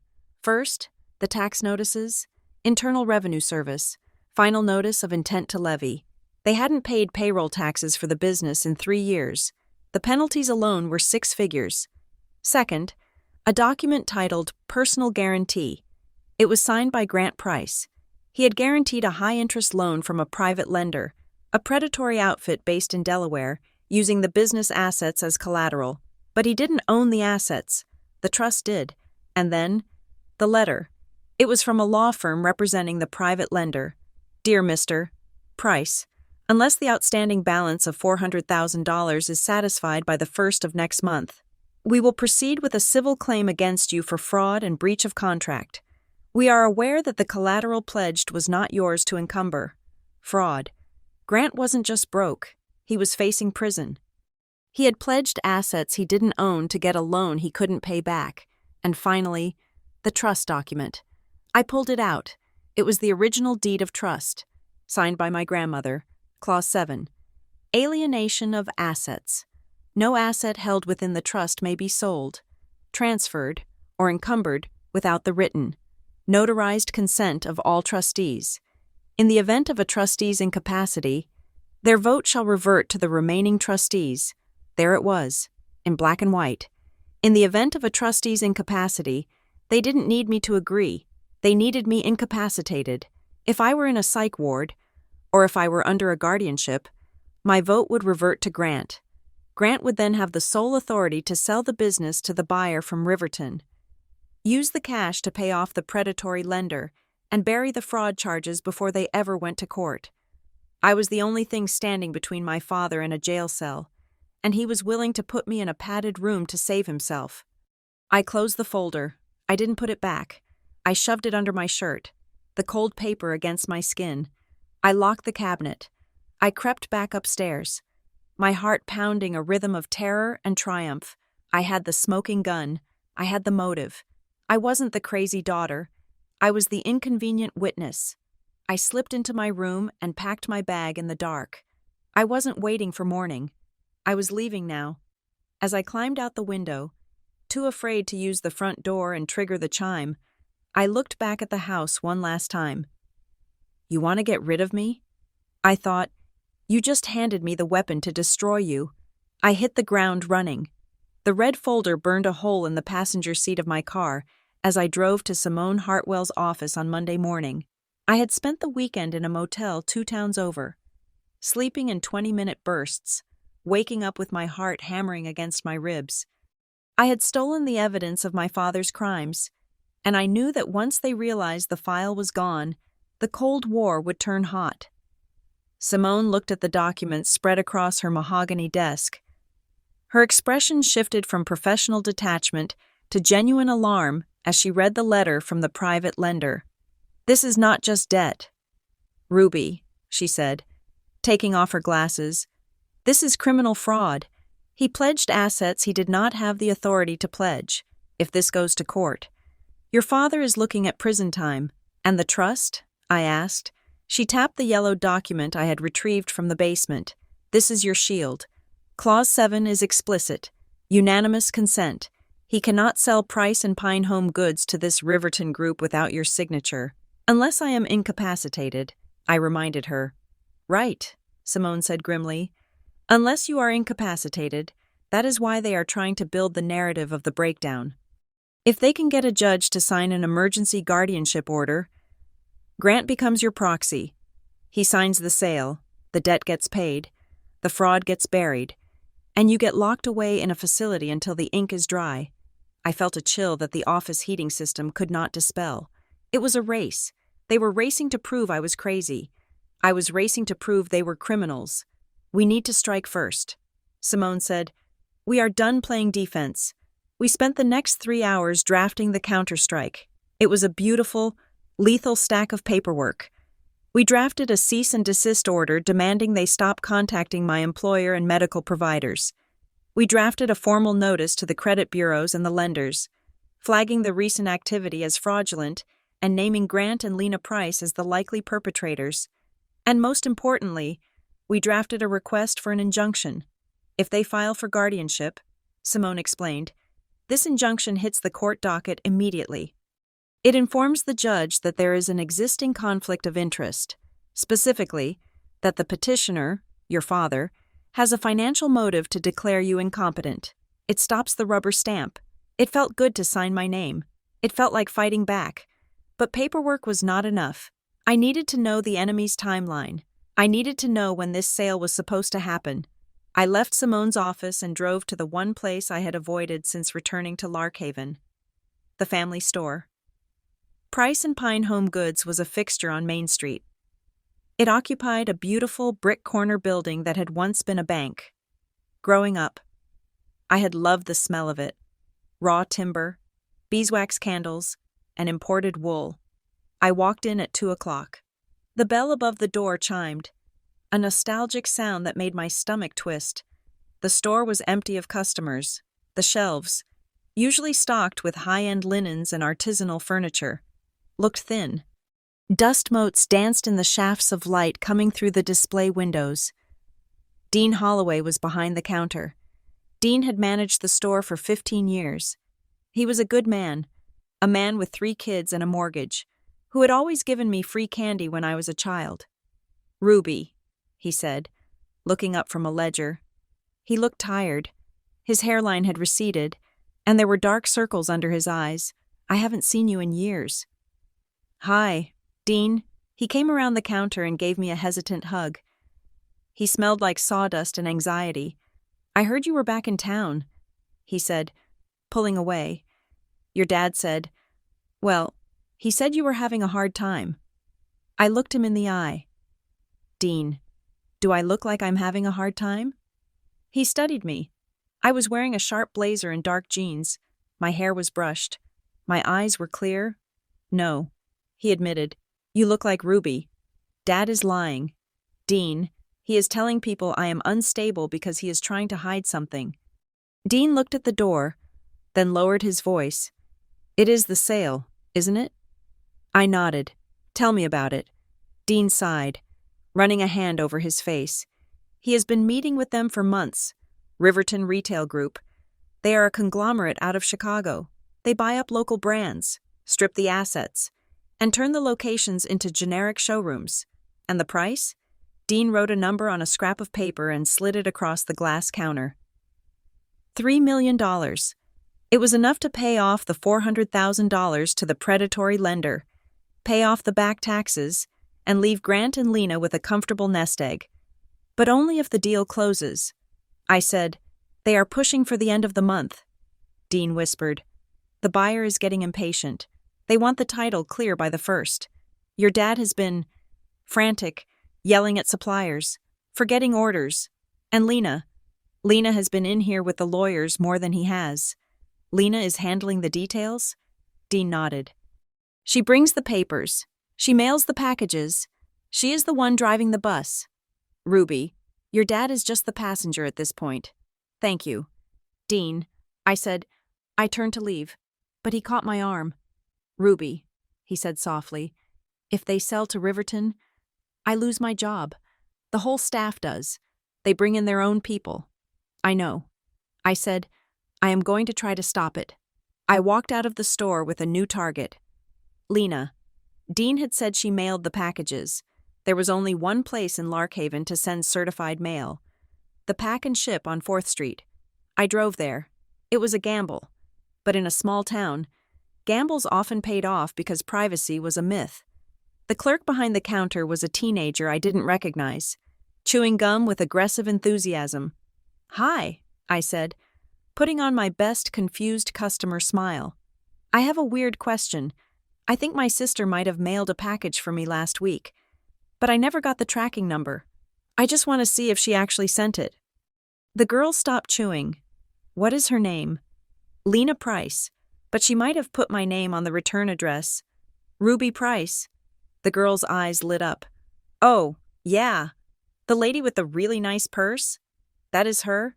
She was in here like 3 times last week." The girl said, "She is funny. She was joking about how she has to sign for her sister because her sister is indisposed." "Indisposed. Do you remember what day that was?" I asked. "Specifically, did she send a letter to a company called Klein and Drummond?" The girl tapped on her computer. "I can't show you the records," she said, reciting a corporate script. I leaned in. "I am not asking for the record. I am just asking if you remember." It was a thick envelope, certified. "Yeah, I remember," the girl said, dropping the corporate mask, because she messed up the zip code and had to fill out a new slip. She was complaining about how hard it is to keep track of everyone's lives. "She signed your name on the green card." I remember because she did it with her left hand and laughed about how she was practicing. My blood ran cold. Lena had forged my signature in front of a witness, treating it like a game. "Is there a camera in here?" I asked, pointing to the ceiling. "Yeah," the girl said. "Boss keeps the footage for 30 days. I need you to do me a favor," I said, taking out a business card Simone had given me. "If a lawyer calls you, or a private investigator, just tell them exactly what you told me. Can you do that?" The girl shrugged. "Sure." She was weird. I don't mind snitching on weird people. I had the witness. Now I needed to protect the hostage. Marlene was the only leverage they had left. If I went to war, they would use her. They would punish her for giving me the key. They would isolate her. I called my Aunt Sarah in Briar Glen. Sarah was Marlene's older sister, a woman who made jam and tolerated zero nonsense. "Aunt Sarah," I said, "I need a favor. I need you to invite Mom to stay with you for a week. Is everything okay?" "Ruby?" "No," I said honestly, "it is not. Dad is in trouble, and the house is toxic. Mom needs to get out before the explosion. But you can't tell her I asked. You have to call her and say you twisted your ankle and need help. She will come if she thinks she is needed." "I see," Sarah said. Her voice was sharp. "Grant has finally done it, hasn't he?" "He has. I will call her now." 2 hours later, I got a text from Marlene. "Going to Sarah's. She hurt her ankle. Dad is furious I'm leaving, but I have to go. I will be safe." I let out a breath I didn't know I was holding. The board was cleared. The pieces were moving. Then my phone rang. It was Grant. I stared at the screen. I had ignored him for days, but now, with the evidence in my possession and Mom's safe, I felt a shift in the power dynamic. I answered, "Hello, Dad?" "Ruby." His voice was warm. Surprisingly, jarringly warm. "I am glad you picked up." "What do you want?" "I want to make peace," he said. "Look, Lena tells me things have gotten heated. Misunderstandings, paranoia. I think we need to sit down. Just you and me, father and daughter. I don't think that is a good idea. Please," he said. "I am making pot roast. Your favorite? Come over for dinner tonight. Mom has gone to Sarah's, so it will be quiet. We can talk, really talk. I have a proposition for you. A way to fix everything. A proposition." I hesitated. My instinct screamed that it was a trap, but I also knew that if I wanted to end this, I needed to see what he was offering. I needed to see the terms of my surrender so I could reject them to his face. "I will come," I said, "but I am recording the conversation." He laughed, a dry, forced sound. "Bring your recorder. Ruby, bring a stenographer if you want. I just want my girl home for dinner." I arrived at the house at 7 o'clock. The sun was setting, casting long, bloody shadows across the lawn. The camera on the garage watched me as I walked to the door. The house smelled of roasting meat and onions. It was a sensory assault of childhood comfort, weaponized against me. Grant was in the kitchen, wearing an apron. He looked like the father I had worshipped when I was 10. "Wine?" he offered, holding up a bottle of red. "Water," I said. We sat at the dining room table. He served the food. He talked about the weather. He talked about the Cincinnati Reds. He talked about everything except the fact that he had tried to have me committed. Finally, he put down his fork. "Ruby," he said, "I know you found the papers in the basement. I stopped chewing. I didn't deny it. I know you have the key." He continued, "Mom is a terrible liar, and I know you saw the trust. So you know you can't sell without me." I said, "Technically, yes," he said. "But Ruby, you have to understand, the business is failing. The debt is crushing us. If we don't sell to Riverton, we lose the house. We lose everything. So you borrowed money you didn't have to fix a problem you couldn't solve." I said, "And now you want me to pay for it. I want you to help us save the family," he corrected. He reached under the table and pulled out a blue folder. He slid it across the mahogany. "Riverton wants a clean title," he said. "They don't want a silent partner. They want you out." I opened the folder. Inside was a settlement agreement. I read the terms. Consideration: $50,000. Action: Ruby Price agrees to renounce her position as trustee and beneficiary of the Price Family Trust. Stipulation: Ruby Price acknowledges that due to recent emotional instability and mental health challenges, she is unfit to manage the estate and voluntarily surrenders her rights to Grant Price. I stared at the paragraph. It wasn't just a buyout. It was a confession. If I signed this, I got $50,000, but I also legally admitted to being mentally unstable. I would be handing them the very weapon they needed to destroy my credibility forever. If I ever tried to speak out later, they would wave this document and say, "See? She admitted it herself. You want me to sign a paper saying I'm crazy?" I said quietly, "For $50,000? It is a lot of money." "Ruby," Grant said softly, "it pays off your student loans. It gives you a fresh start. You can go back to Cedar Ridge. You can get help. You can take that break Lena talked about, and you get $3 million. I said, "An immunity from fraud. I get to retire." He said, "I get to save your mother from being homeless." I closed the folder. "No," I said. Grant's face didn't change at first. He just blinked. "What?" "No," I repeated. "I won't sign it. I won't admit to something that isn't true. And I won't let you sell the business to cover up your crimes. Ruby, be reasonable." "Reasonable?" I stood up.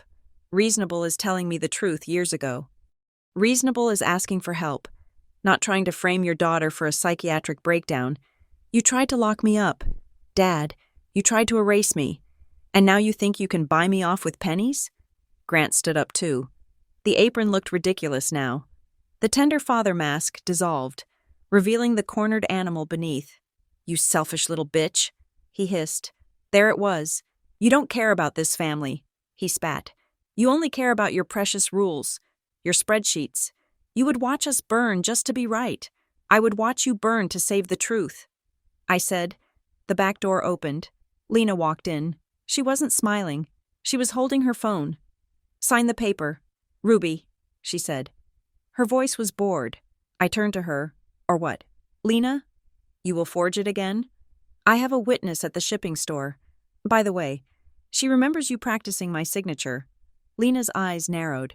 But she didn't back down.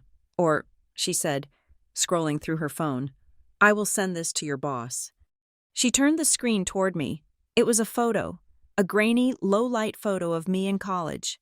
10 years ago, I was at a party, holding a red Solo cup, looking disheveled and laughing with a group of people who were smoking something that wasn't tobacco. "So?"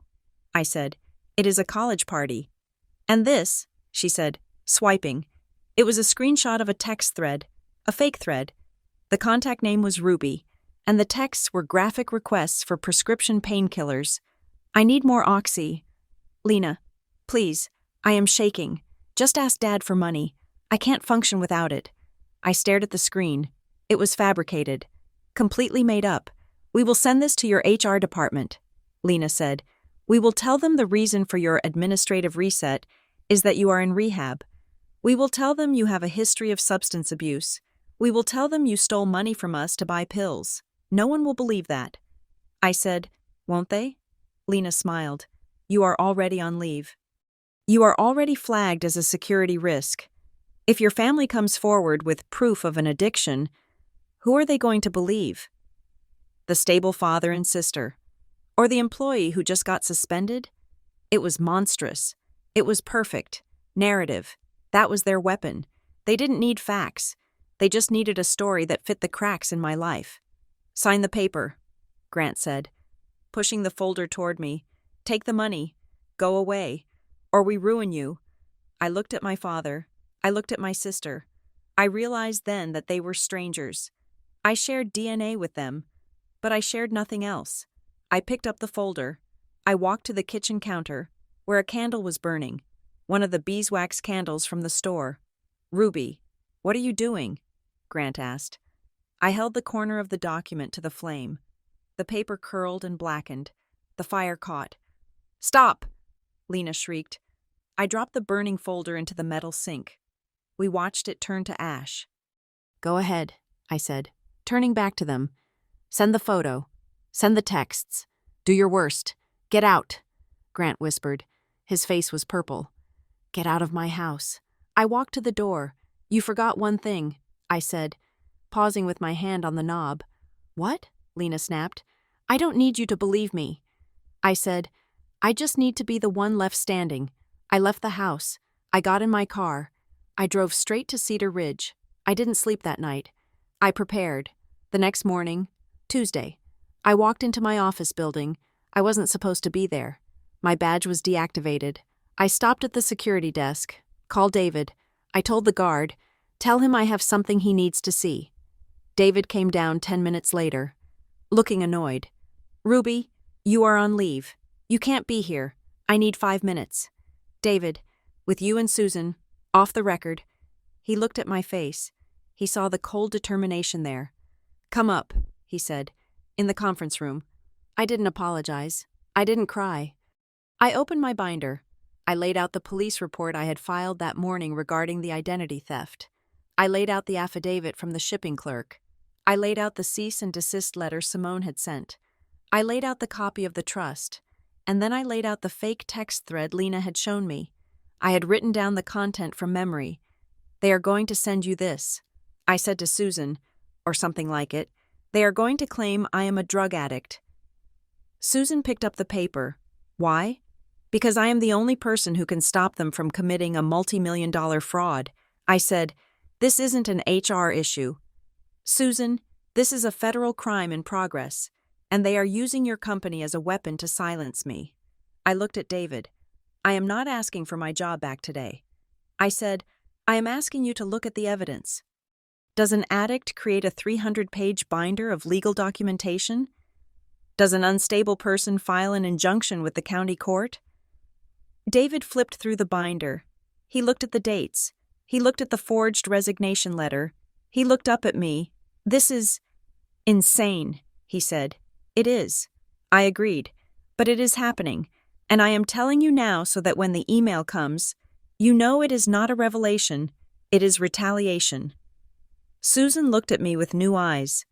The corporate suspicion was gone, replaced by a horrified fascination. "We will flag any incoming external emails about you," she said. "And Ruby, if this is real, you need to be careful. I am past careful." I said, "I drove back to Larkhaven that afternoon. I checked into the motel. My phone buzzed. It was a text from Dean Holloway. "They are doing it. Tomorrow night." I called him immediately. "Dean? What is happening?" "The Civic Hall," Dean whispered. "The community fundraiser. Grant just told me to prep a speech. He is going to announce the new era of Price and Pine. He is going to introduce the Riverton reps." "He is announcing the sale publicly?" I asked. "Before it is legal? He thinks if he announces it in front of the mayor and the town council, you won't be able to stop it," Dean said. "He is trying to steamroll you. He is going to say you are stepping down due to health reasons. He is going to publicly declare me incapacitated." I realized, in front of the whole town, he is going to use the community to shame me into silence. "The buyer will be there?" I asked. "Yes, the VP of Riverton. They have a check ready." "Okay," I said. "Thanks. Dean." I hung up. I walked to the window of the motel room. I looked out at the sleepy town of Larkhaven. They wanted a show. They wanted a public announcement. They wanted to use the town's gossip mill to bury me. Grant thought he was setting the stage for his victory lap. He didn't realize he was setting the stage for his execution. I picked up my phone and dialed Simone. "Clear your schedule for tomorrow night," I said. "We are going to a party." The Larkhaven Civic Hall was a building that tried very hard to be important. It had Doric columns that were slightly too wide for its porch and a chandelier in the foyer that was just a little too large for the ceiling height. Tonight, it was filled with the town's elite, the mayor, the members of the Rotary Club, the small business owners, and the people who simply wanted to be seen drinking lukewarm white wine in a room that smelled of floor wax and ambition. I stood at the back of the room in the shadows of the velvet curtains. Beside me stood Simone Hartwell, my attorney. She wore a charcoal suit that looked like armor, and she carried a thick leather briefcase. I carried nothing but a manila folder, sealed with a single piece of tape. We were not on the guest list. I scanned the room. There were round tables draped in white linen, centerpieces of hydrangeas, the same flowers that grew wild in my parents' yard, sat on every table, and at the front, on a raised stage, was a podium. My father, Grant Price, stood there. He looked magnificent. He was wearing his best navy suit, his silver hair brushed back, his face flushed with the glow of imminent victory. Beside him stood Lena. She was wearing a dress of pale blue silk, projecting an image of soft, dutiful femininity. She smiled at the donors. She nodded at the council members. She looked like the perfect heir, and sitting in the front row, looking bored and predatory, was a man I recognized from Dean's description, the representative from Riverton Retail Group. He checked his watch. He tapped his pen on the table. He was a man waiting to close a deal, not a man interested in community spirit. I felt a hand on my arm. It was Simone. "Wait for the opening," she whispered. "Don't let them dismiss you as a heckler. Make it a legal inquiry." I nodded. My heart was beating a slow, heavy rhythm against my ribs. Thud, thud, thud. I wasn't angry. That was the surprise. I had expected to feel rage. But what I felt was a cold, crystalline clarity. I was an operations manager. I was here to fix a broken process. The process was my life, and the error was my family. Grant tapped the microphone. The feedback squeal cut through the chatter, bringing the room to silence. "Thank you all for coming," Grant boomed. His voice was warm, rich with the practiced humility of a man who owned the room. It is good to see so many friends here tonight. Larkhaven is more than a town. It is a family. He paused for applause. He got it. For 40 years. Price and Pine has been a part of that family. Grant continued. We have furnished your homes. We have been there for your weddings and your housewarmings. But every story has chapters. And tonight, I am proud to announce a new chapter for the Price legacy. Lena stepped forward, beaming. She placed a hand on his arm. We have faced challenges, Grant said, his voice dropping to a somber register.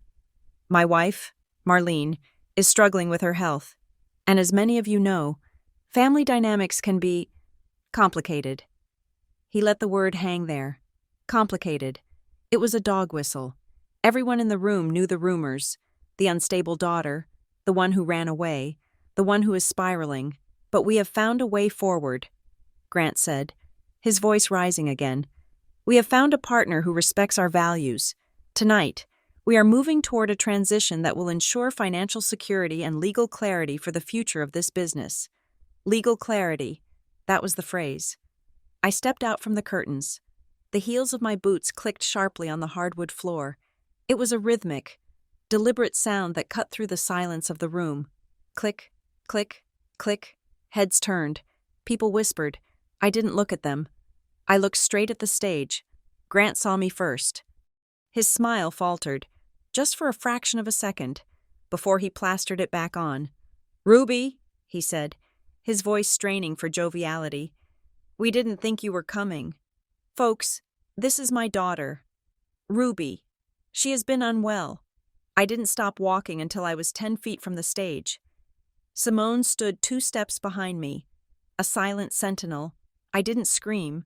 I didn't cry. I spoke in a voice that was calm, projected, and terrified of nothing. I am feeling much better. Dad, I said. Grant gripped the podium. Ruby, this isn't the time. We can talk later. Why don't you go sit down? Lena can get you some water. I don't need water, I said. I need an answer to a question. I lifted the manila folder. You just mentioned legal clarity, I said. So I am confused. If you wanted clarity, why did you file a petition with the county court 3 weeks ago claiming I was unreachable? The room went dead silent. The Riverton representative stopped tapping his pen. Grant laughed. It was a nervous, wet sound. Ruby, don't be dramatic. Paperwork gets mixed up. We have been trying to call you. I opened the folder. I pulled out the first document, the affidavit. I have the call logs here. Dad, I said, I have my email history. I have the receipts from the gas station on Main Street from when I was here last week. I was in your kitchen on Sunday. So why did you sign a sworn statement under penalty of perjury saying I had abandoned the estate? Lena stepped to the microphone. Her face was tight. Ruby, you are making a scene, she hissed. You are confused. You know you get confused when you are off your meds. I looked at Lena. I smiled. Meds? I asked. That is interesting, because I have never been prescribed medication for anything other than a sinus infection. I pulled out the second document, the letter from the insurance company, but someone did try to change that. I said, someone called the Larkhaven Behavioral Center last week and tried to schedule an involuntary intake for me. They used my social security number. They claimed I was a danger to myself. I held the paper up so the room could see the logo. The intake nurse noted that the caller couldn't provide the 2-factor authentication code. I said, because the code went to my phone, not yours. Lena. The crowd was murmuring now. The tone had shifted from look at the crazy girl to what is going on. This is ridiculous, Grant snapped. He was sweating. I could see the sheen of it on his forehead. You are spiraling. Ruby, this is exactly why we need the guardianship. You are paranoid. You are imagining conspiracies. Am I? I asked. I pulled out the third document, the resignation letter. Did I imagine resigning from my job last Tuesday? I asked. Did I imagine the letter sent to my HR department, forged with my signature, claiming I was entering residential treatment? I took a step closer to the stage. You made a mistake, Dad. You mailed it from Indianapolis to hide the postmark. But you didn't check the postage weight. It came back to me. I dropped the resignation letter on the table in front of the Riverton representative. He looked at it. He looked at the forged signature. He looked at Grant. Grant's face was turning a dangerous shade of red. "Security!" he barked. "Get her out of here. She is disrupting a private event." 2 security guards started to move from the back of the room. Simone stepped forward. She didn't shout. She just raised her hand and spoke with the authority of 20 years in a courtroom. "I am Simone Hartwell, attorney at law, representing Ruby Price. We have filed a motion for an emergency injunction with the county court as of this morning. Any attempt to remove my client from this room will be considered witness intimidation in an active fraud investigation." The guards stopped. They looked at Grant. They looked at the lawyer. They didn't move. The Riverton representative stood up. He was a tall man with a suit that cost more than my car. "Grant," he said. His voice was low, but it carried, "What is she talking about?" "It is nothing," Grant said desperately. "She is estranged. She is trying to sabotage the deal because she is jealous. She has been cut out of the will and she is angry. I am not cut out of the will." I said, "I am a trustee." I pulled out the final document, the copy of the 1998 trust. Clause 7. I read aloud. "No asset held within the trust may be sold, transferred, or encumbered without the written, notarized consent of all trustees." I looked at the buyer. My father doesn't own the building. I said, "The trust does, and I am a 50% beneficiary of that trust. I have not signed a sale agreement. I have not authorized a transfer." The buyer looked at Grant. "You told us you had sole executive authority." "I do," Grant shouted. He came around the podium. He looked like he wanted to hit me. "She is incompetent. She is mentally unstable. We are filing for guardianship. Her signature is invalid." Lena grabbed the microphone. "She is sick," she shouted. Her voice was shrill, piercing the air. "She is paranoid and spiraling. She thinks everyone is against her. We have emails from her mother. Mom is terrified of her. Paranoid and spiraling. The exact words from the draft on the tablet." The back doors of the hall opened. A shaft of light cut through the room. A figure stood in the doorway. She was leaning on a cane, supported by a woman I recognized as my Aunt Sarah. "It was Marlene." "Mom?" Lena whispered. The microphone caught it. Marlene walked down the center aisle. She was slow. She was trembling. She looked terrified, but she kept walking. Grant stared at her. "Marlene, go back to the car. You shouldn't be here. You are not well." Marlene stopped 10 feet from me. She looked at Grant. She looked at Lena. Then she looked at the crowd of people she had known her whole life. "I am not the one who is unwell, Grant," she said. Her voice was shaking, but it was clear. She turned to the room. "I never wrote any emails about Ruby," she said. "I never called a doctor. I never said she was dangerous." "Mom, shut up," Lena hissed. "You don't know what you're doing." "I know exactly what I'm doing," Marlene said, straightening her spine. "I am stopping the lies." She looked at the Riverton representative. "My husband forged my signature on loans 3 years ago," she said. "He is in debt. He is trying to sell the business to cover it up before he gets caught, and he is trying to make my daughter look crazy so she can't stop him." The silence in the room was total. It was the silence of a structure collapsing. Grant looked at Marlene as if he had never seen her before. The wife he had bullied, the wife he had ignored, the wife he had silenced, had just delivered the death blow. The Riverton representative picked up his briefcase. He looked at Grant with pure disgust. "Mr. Price," he said, "we don't do business with fraud. The deal is dead." He turned and walked out, his shoes clicking on the floor, the sound echoing like gavel strikes. Grant stood there. He looked suddenly small. The suit looked too big for him. The lighting looked too harsh. He looked like an old man who had forgotten where he was. He turned to Lena. He whispered something. I couldn't hear the words, but I saw the venom in his face. It was the look of a man looking for a scapegoat. Lena recoiled. She looked at the audience. She looked for sympathy, for validation. For someone to believe the story she had crafted so carefully. But nobody was looking at her. They were looking at the floor. They were looking at their phones. They were distancing themselves from the blast radius. I walked up to the stage. I didn't go up the stairs. I stood at the bottom, looking up at them. I pulled a folded paper from my pocket. It wasn't a legal document. It was just a note. I am not signing the settlement, I said, and I am not signing the sale. Grant looked down at me. His eyes were empty. Ruby, he rasped, you have ruined us. They will come for the house. They will come for the store. I know. I said, you should have thought of that before you stole my identity. I turned to Lena. You said no one would believe me over you. I said softly. Lena was crying. Real tears this time. Ugly. Mascara-streaked tears of panic. Ruby, please. We can fix this. We can explain. You can't explain this. I said, the narrative is broken. Lena. I turned to Marlene. She was crying too, holding on to Aunt Sarah. Thank you. Mom, I whispered. She nodded. Go, she mouthed. I looked at Simone. She nodded. We were done. I turned and walked back down the aisle. I could feel the eyes of the town on my back. I could hear the whispers starting, the low hum of gossip that would fuel Larkhaven for the next decade. Did you see? Did you hear? The forgery? The debt? I didn't care. I wasn't walking out to applause. I wasn't walking out to a hero's welcome. I was walking out to a mess. The business would go bankrupt. My father would likely be indicted. My mother would lose her home. My sister would hate me for the rest of her life. It wasn't a fairy tale ending.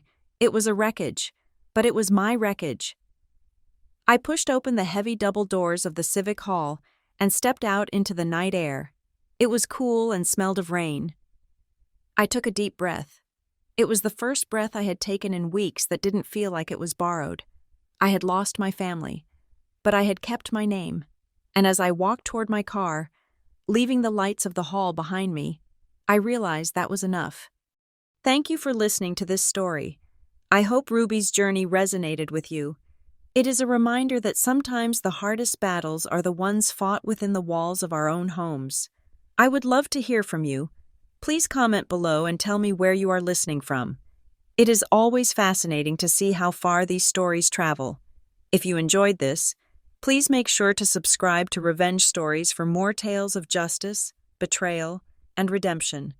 And don't forget to share your thoughts in English in the comments. I read every single one. Until next time, keep your receipts.